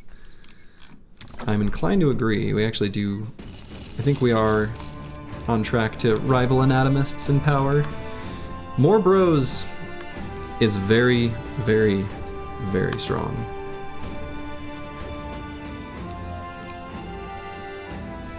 Okay, do we have any dogs still chilling without any armor? One. So let's get that doggo some armor.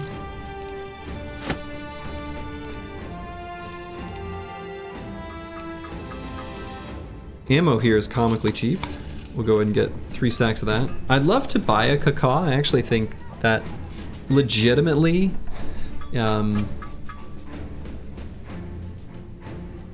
there are situations where it's nice, I'll just say, especially against like goblins or things like that where you're trying to run uphill at nighttime.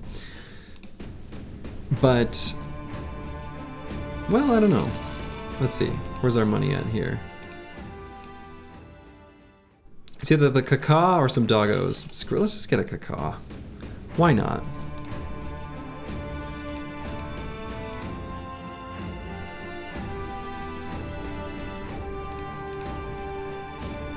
Yeah, this is silly. The squad is very, very, very, very strong. And who should I give the caca to? I guess Ballin Stalin. He's got just enough fatigue, he's not going to be doing anything else. Yeah, I think this makes the most sense.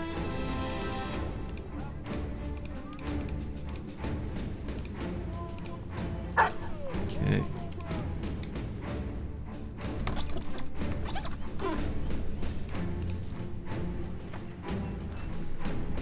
Yeah, the everyone take is often bad, and yeah, everyone says Manhunter sucks. Manhunters does not suck. Manhunters is like wildly strong. Okay, so we've only got 4 days worth of crowns, but we'll probably have opportunities for hey, look at that. Plethora of weapon acts. Absolutely. Get your spidery legs over here.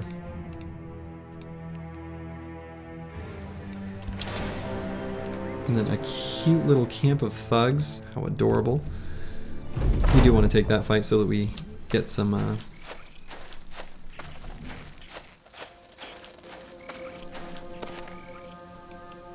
get some money.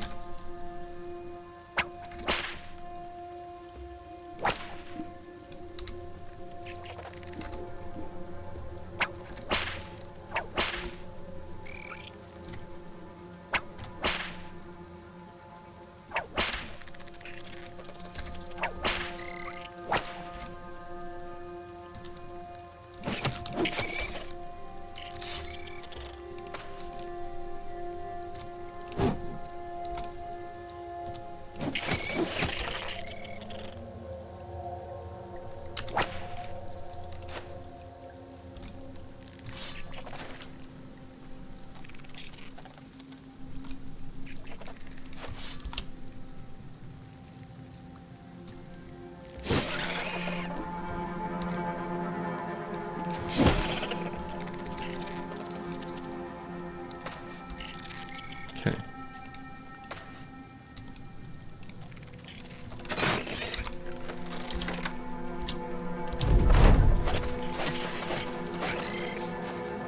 Just let them bounce off our spears, or bounce into them and skip. Any special thoughts on Beast Slayers?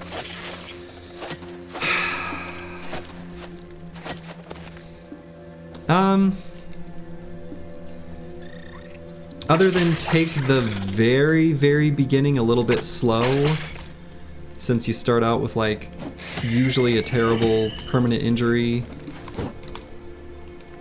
and you know your mood sucks.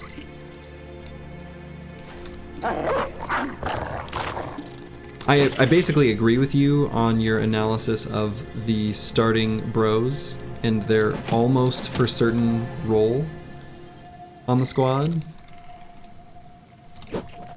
So I don't know that I have anything terribly interesting or insightful other than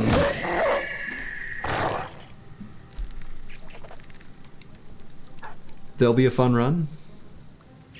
Is that a spider spawner? It is, basically. It is the web-necked eggs where the web-necks hatch from. They can be destroyed.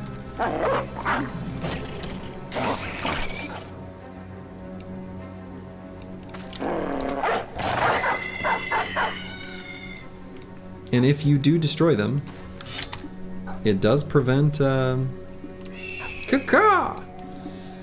prevent new spooters from hatching out of them.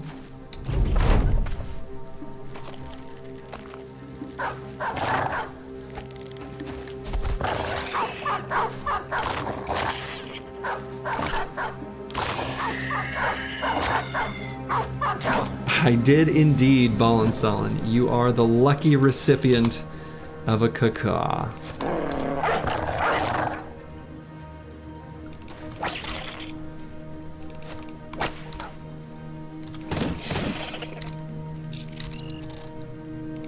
We were able to feed our tank a kill. It's kind of nice. Can't always manage to do that.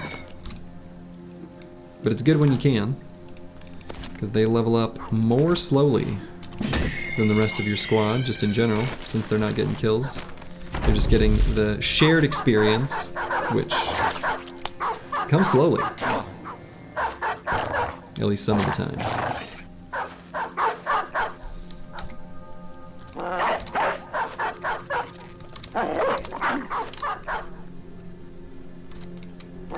Okay, I think that's enough dogs on the battlefield. I'm sure that they can auto-battle their way to victory from here. Most of the spooters are all going to be trying to run away anyway. Look at that guy. He just bit down that spawner. Bit the eggs. Had a nice, tasty snack. Those eggs are expensive. Can't believe you just crack them like that. Like 50 cents each.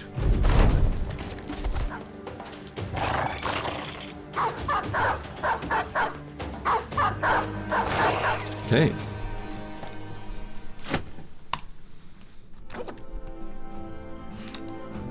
Four or five. Finally getting there. Flubberjack 24.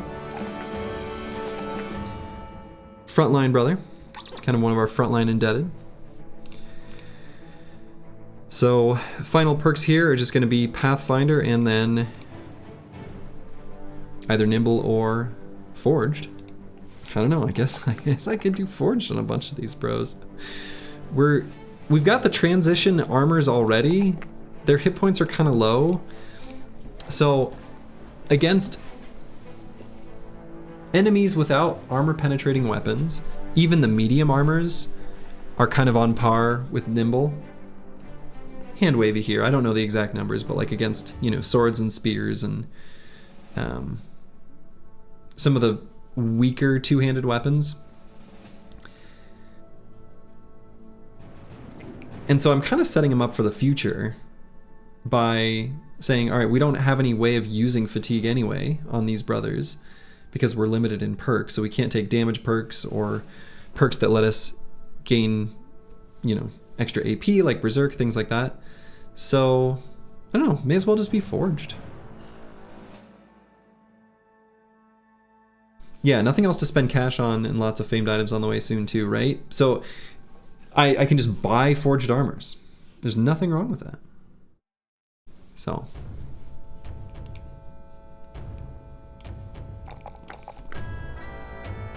We'll just buy a bunch of Forged armors, we'll be stupidly strong.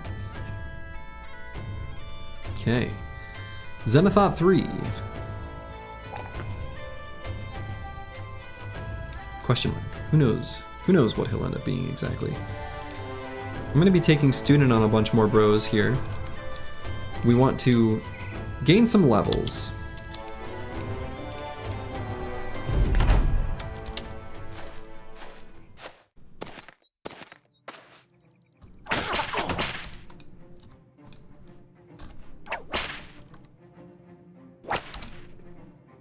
Alright, here I'm going to try to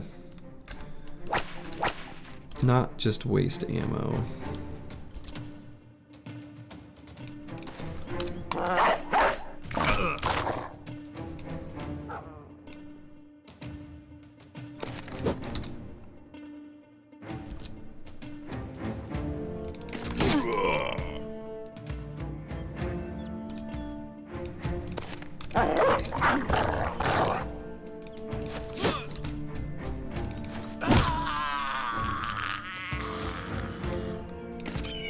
Caw!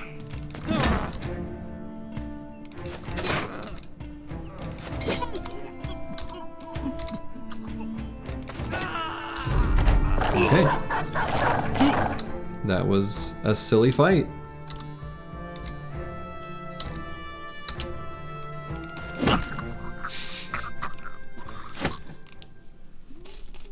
But it gave us just a little bit of crowns and another indebted to take a look at. Here we got Egon.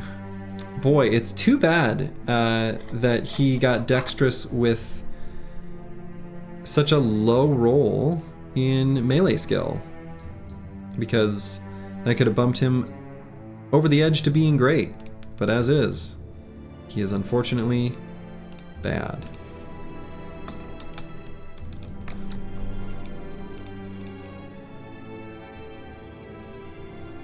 So let's just wander through the wilderness looking for any fights we can see.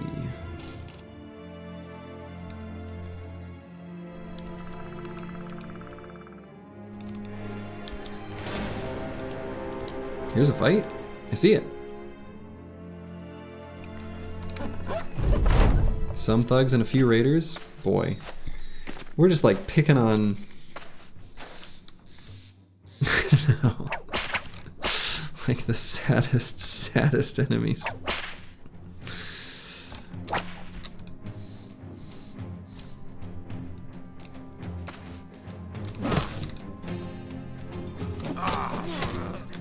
Can use a little bit of hammer here just to prevent tools damage.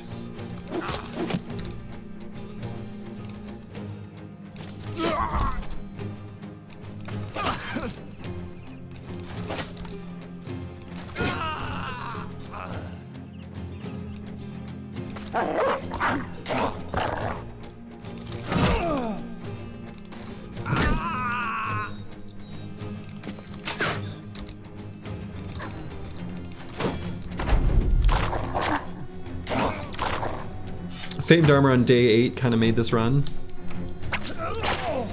Certainly didn't hurt. That's for sure.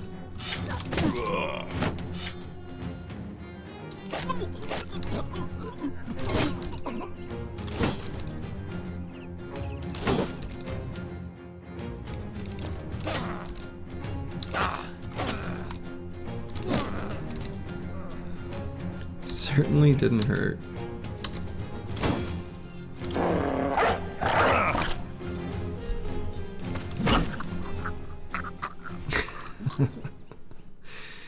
They had some beer. They were just trying to have a nice party, you know? Okay. Baldwin here. Yeah, he's fine. But we don't need him.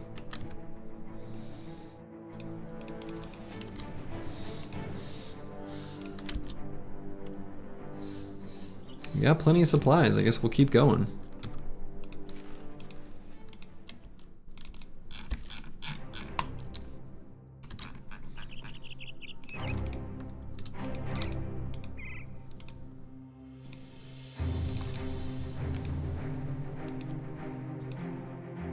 Alright, mountain we can take a peek on. The watermill is here. Okay. Nothing we can do with the watermill until post Kraken. So there's nothing for us there. I mean, other than a signet ring. I'm not gonna travel back there just for that though.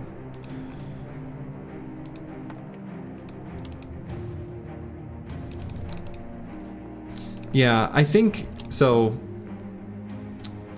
Sir Ludwolf, I kind of, one common piece of wisdom, like a trope that is so often stated in the Battle Brothers community is like 2 fights per day, 2 fights per day, or like fight density, blah, blah, blah.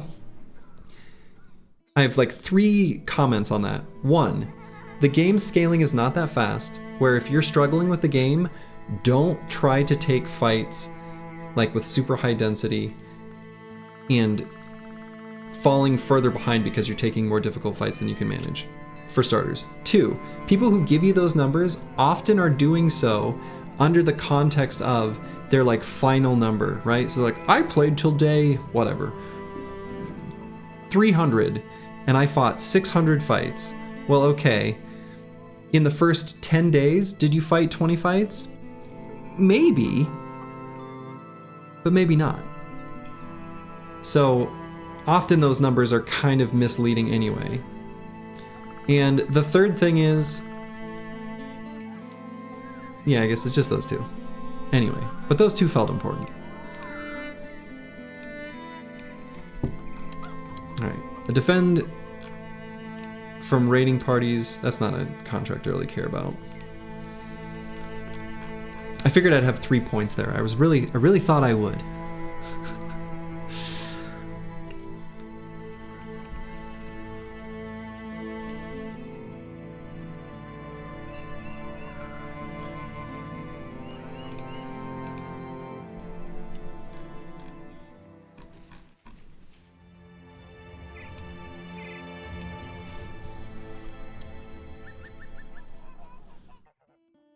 Yeah, the game kind of stops scaling at a certain point. I think when you're new to the game, don't worry about fight density at all. Just take fights that you feel confident in, that you know you can win. Assuming you're playing Iron Man. Which I did when I first got the game, which I don't recommend. I actually think is a stupid way to learn the game. But it's what I did, so. Okay, not gonna do that defending contract. I'm just kind of looking for beast fights still.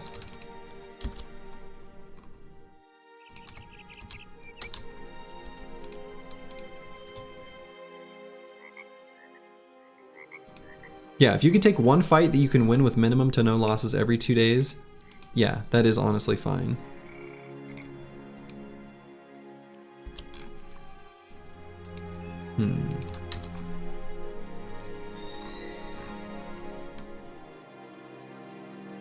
Yeah, I hear you on wanting to play Iron Man. I only play these kind of games Iron Man myself, but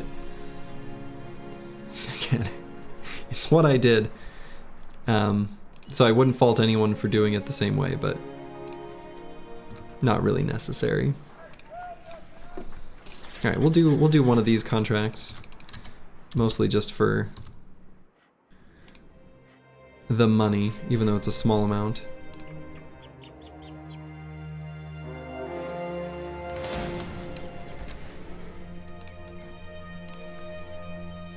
Okay, we did gain some levels there. So tank, we'll take the +3 there and +4 here.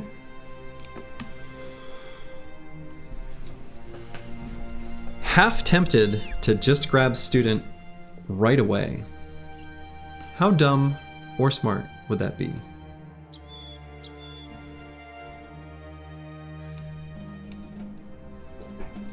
We'll see, we'll see.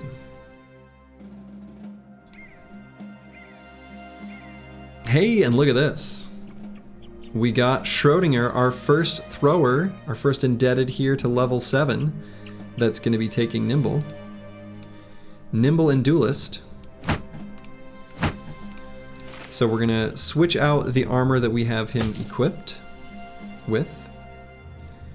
We're going to give him, let's see, so he's got 47 hit points. That is a tragically low number. He will have a secondary chunk of hit points with 9.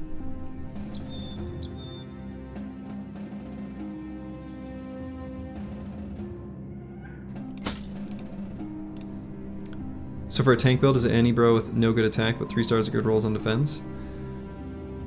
Well, there's a few different like types of tanks. This type of tank, I'm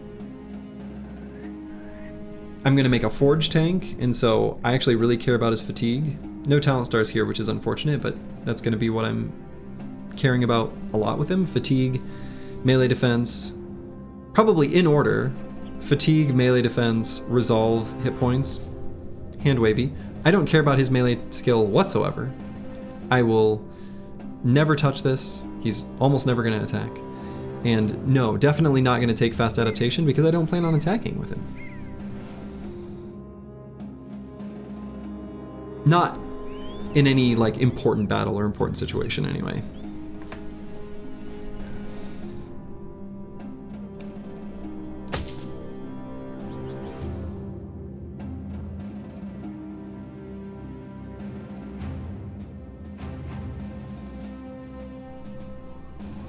Let's put this helmet overlay here. We'll give him a nasal helmet and a plated nomad mail for now. Also, hello, Deep Space Cowboy. Dang, another +2.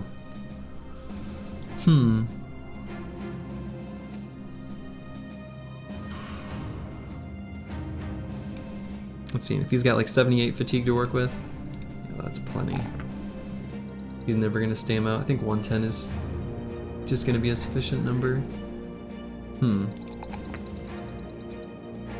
Frontline's looking tough on armors for day 22. Yes. Yeah. I think I'll just take the +2 in hit points.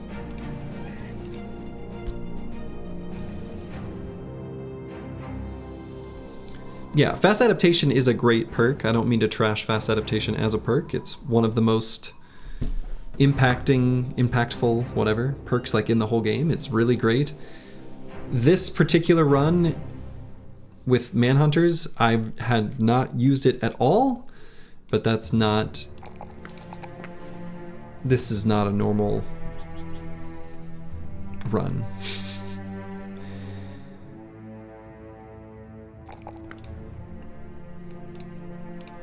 I'm gonna be grabbing student on a lot of bros here. Really just want to level as many up as fast as possible. Now, do I use Thorn's initiative? Do I make him like a...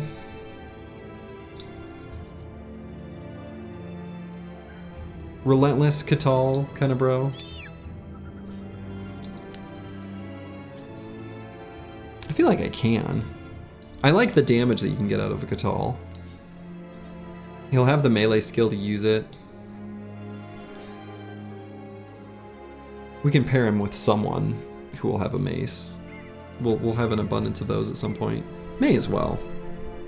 Is that a famed polearm too? Sure is.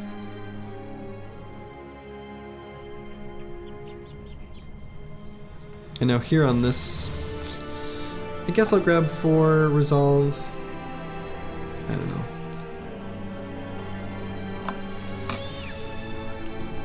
Okay.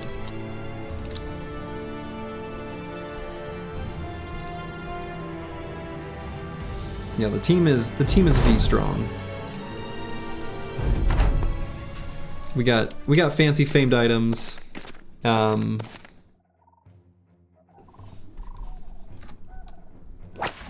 RNGesus has blessed us.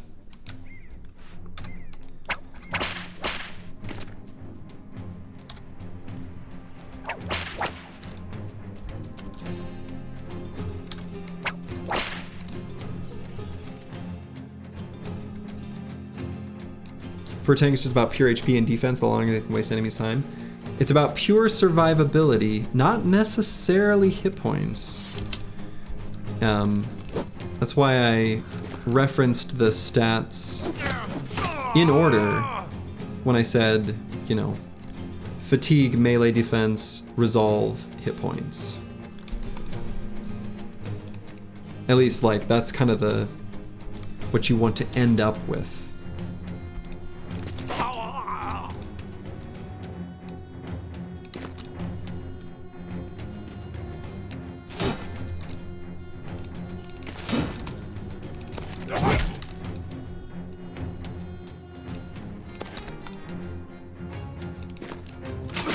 Oh my god, Aluko has finally recovered from his injury.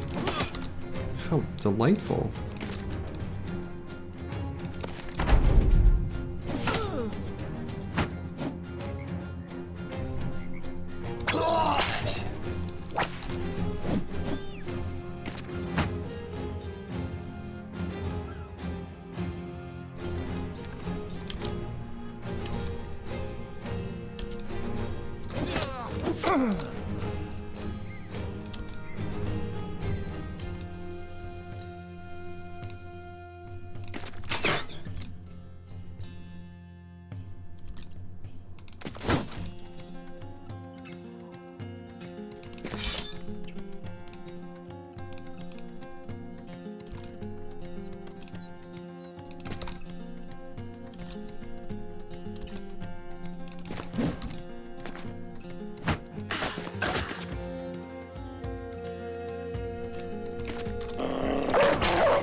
Junk.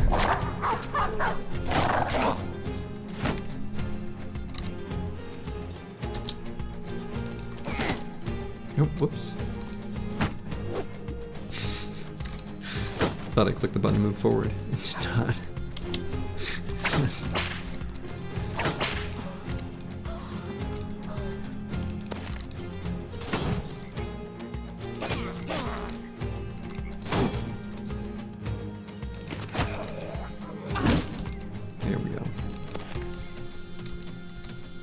Run him down.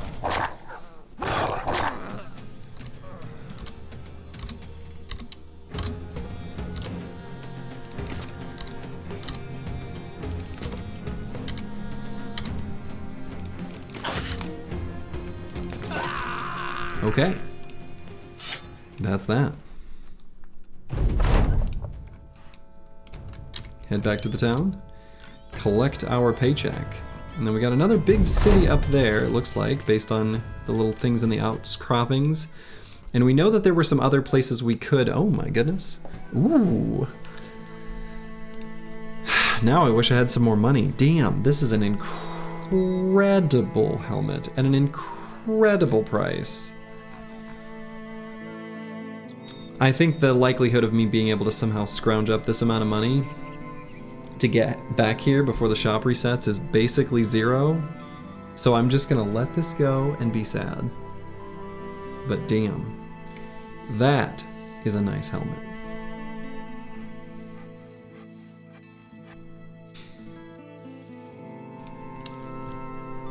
Sad. You hate to see it.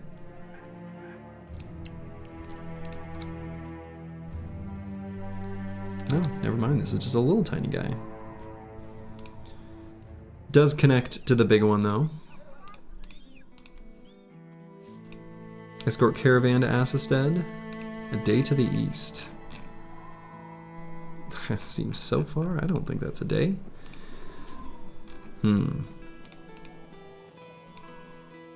As a smart slave, we don't need no super helmets. Yes, sir. Let's do this cheap little travel. 150 to here. Okay.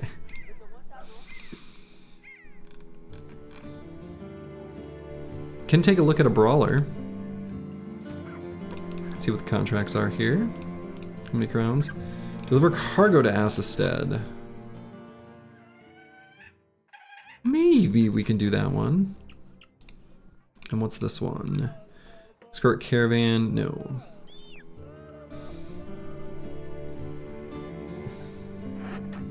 Yeah, Ball and Stalin definitely has outlined what I think is the biggest problem with this one, is just getting armors and gear. And that was particularly on display this run. I think it's probably true in general, but I think it was definitely extra true this time, but I think it is true in general. But once you've got it, you're in good shape. Okay, do I need all these Gossomers?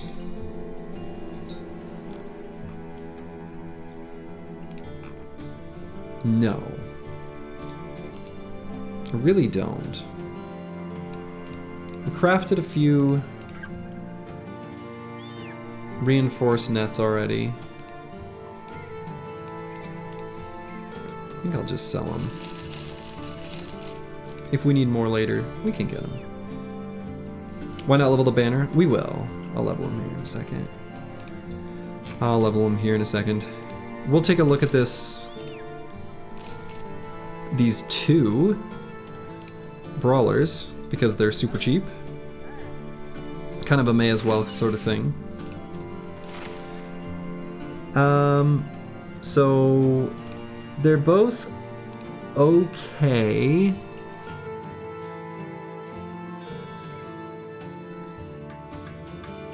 Does the fact that they only get to level 7 really make a difference? I mean, yeah, it does. It definitely makes a big difference. Like, it makes a huge difference and sets up how you can even build them, but they still can be absolutely very powerful and effective at level 7 though. Yeah, I think these two brawlers, like, they're good, but I think they're both just gonna be let go. We probably don't even really need to hire anyone else. Like, we can consider this basically the final squad. I could maybe hire like one more brother. Even that isn't necessary. So, all right, we'll go ahead and level up these bros. Mortimer Drock.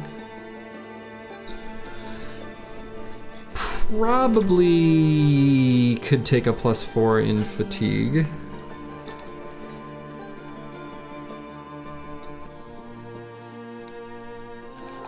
I think especially with this many bros on the squad, I am going to be taking quick hands on my non-indebted fatigue neutrals, just so I can make use of reach weapons as the battlefield gets really filled up. So I am still gonna take that on them. So I'm gonna grab it now. You've heard the militia, farmers, and thieves are go-to hires. Would you agree with this assessment? What would you add, if any? I would disagree with disagree with 2 of your 3. Thieves are a go-to hire. Militia and farmers are fine, but I wouldn't. I mean, I would say the go-to hires are thieves and brawlers as far as cheap lowborn. If you're looking for a sort of, I mean, yeah, those are like always higher in the early game. Butchers can be good as well. Butchers and caravan hands.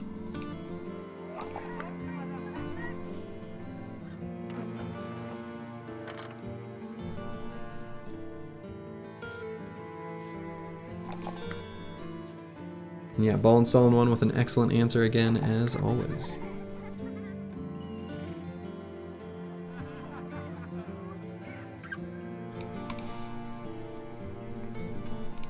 Let's grab a student here too, on Lukey Dookie 09.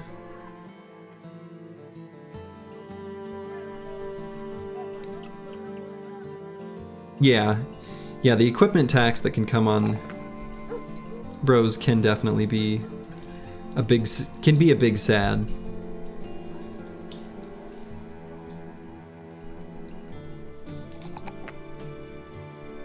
And I think, yeah, again, 111 fatigue. I don't think I'm going to need any more than this. Let's just grab melee defense, and then let's see. So this armor setup is okay.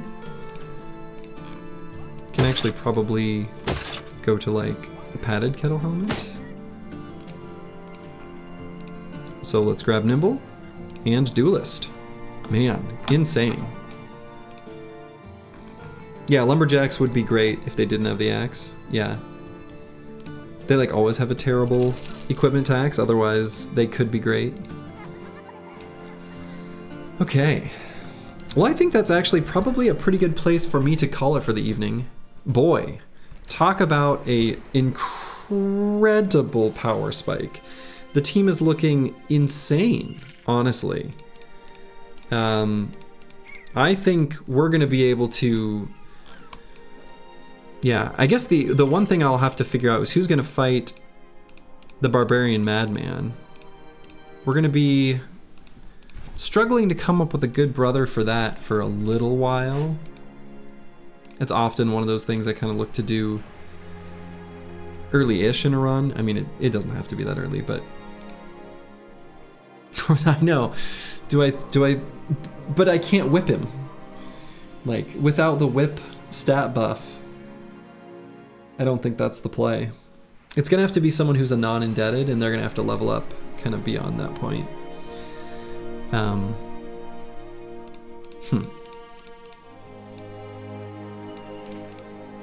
Yeah, it'll be a slightly delayed Barbarian Madman fight this run, I think, but anyway, I'm just sort of musing.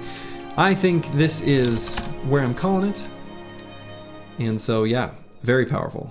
The team is strong. Watch it spawn in the trees again? Certainly might, yeah, certainly might.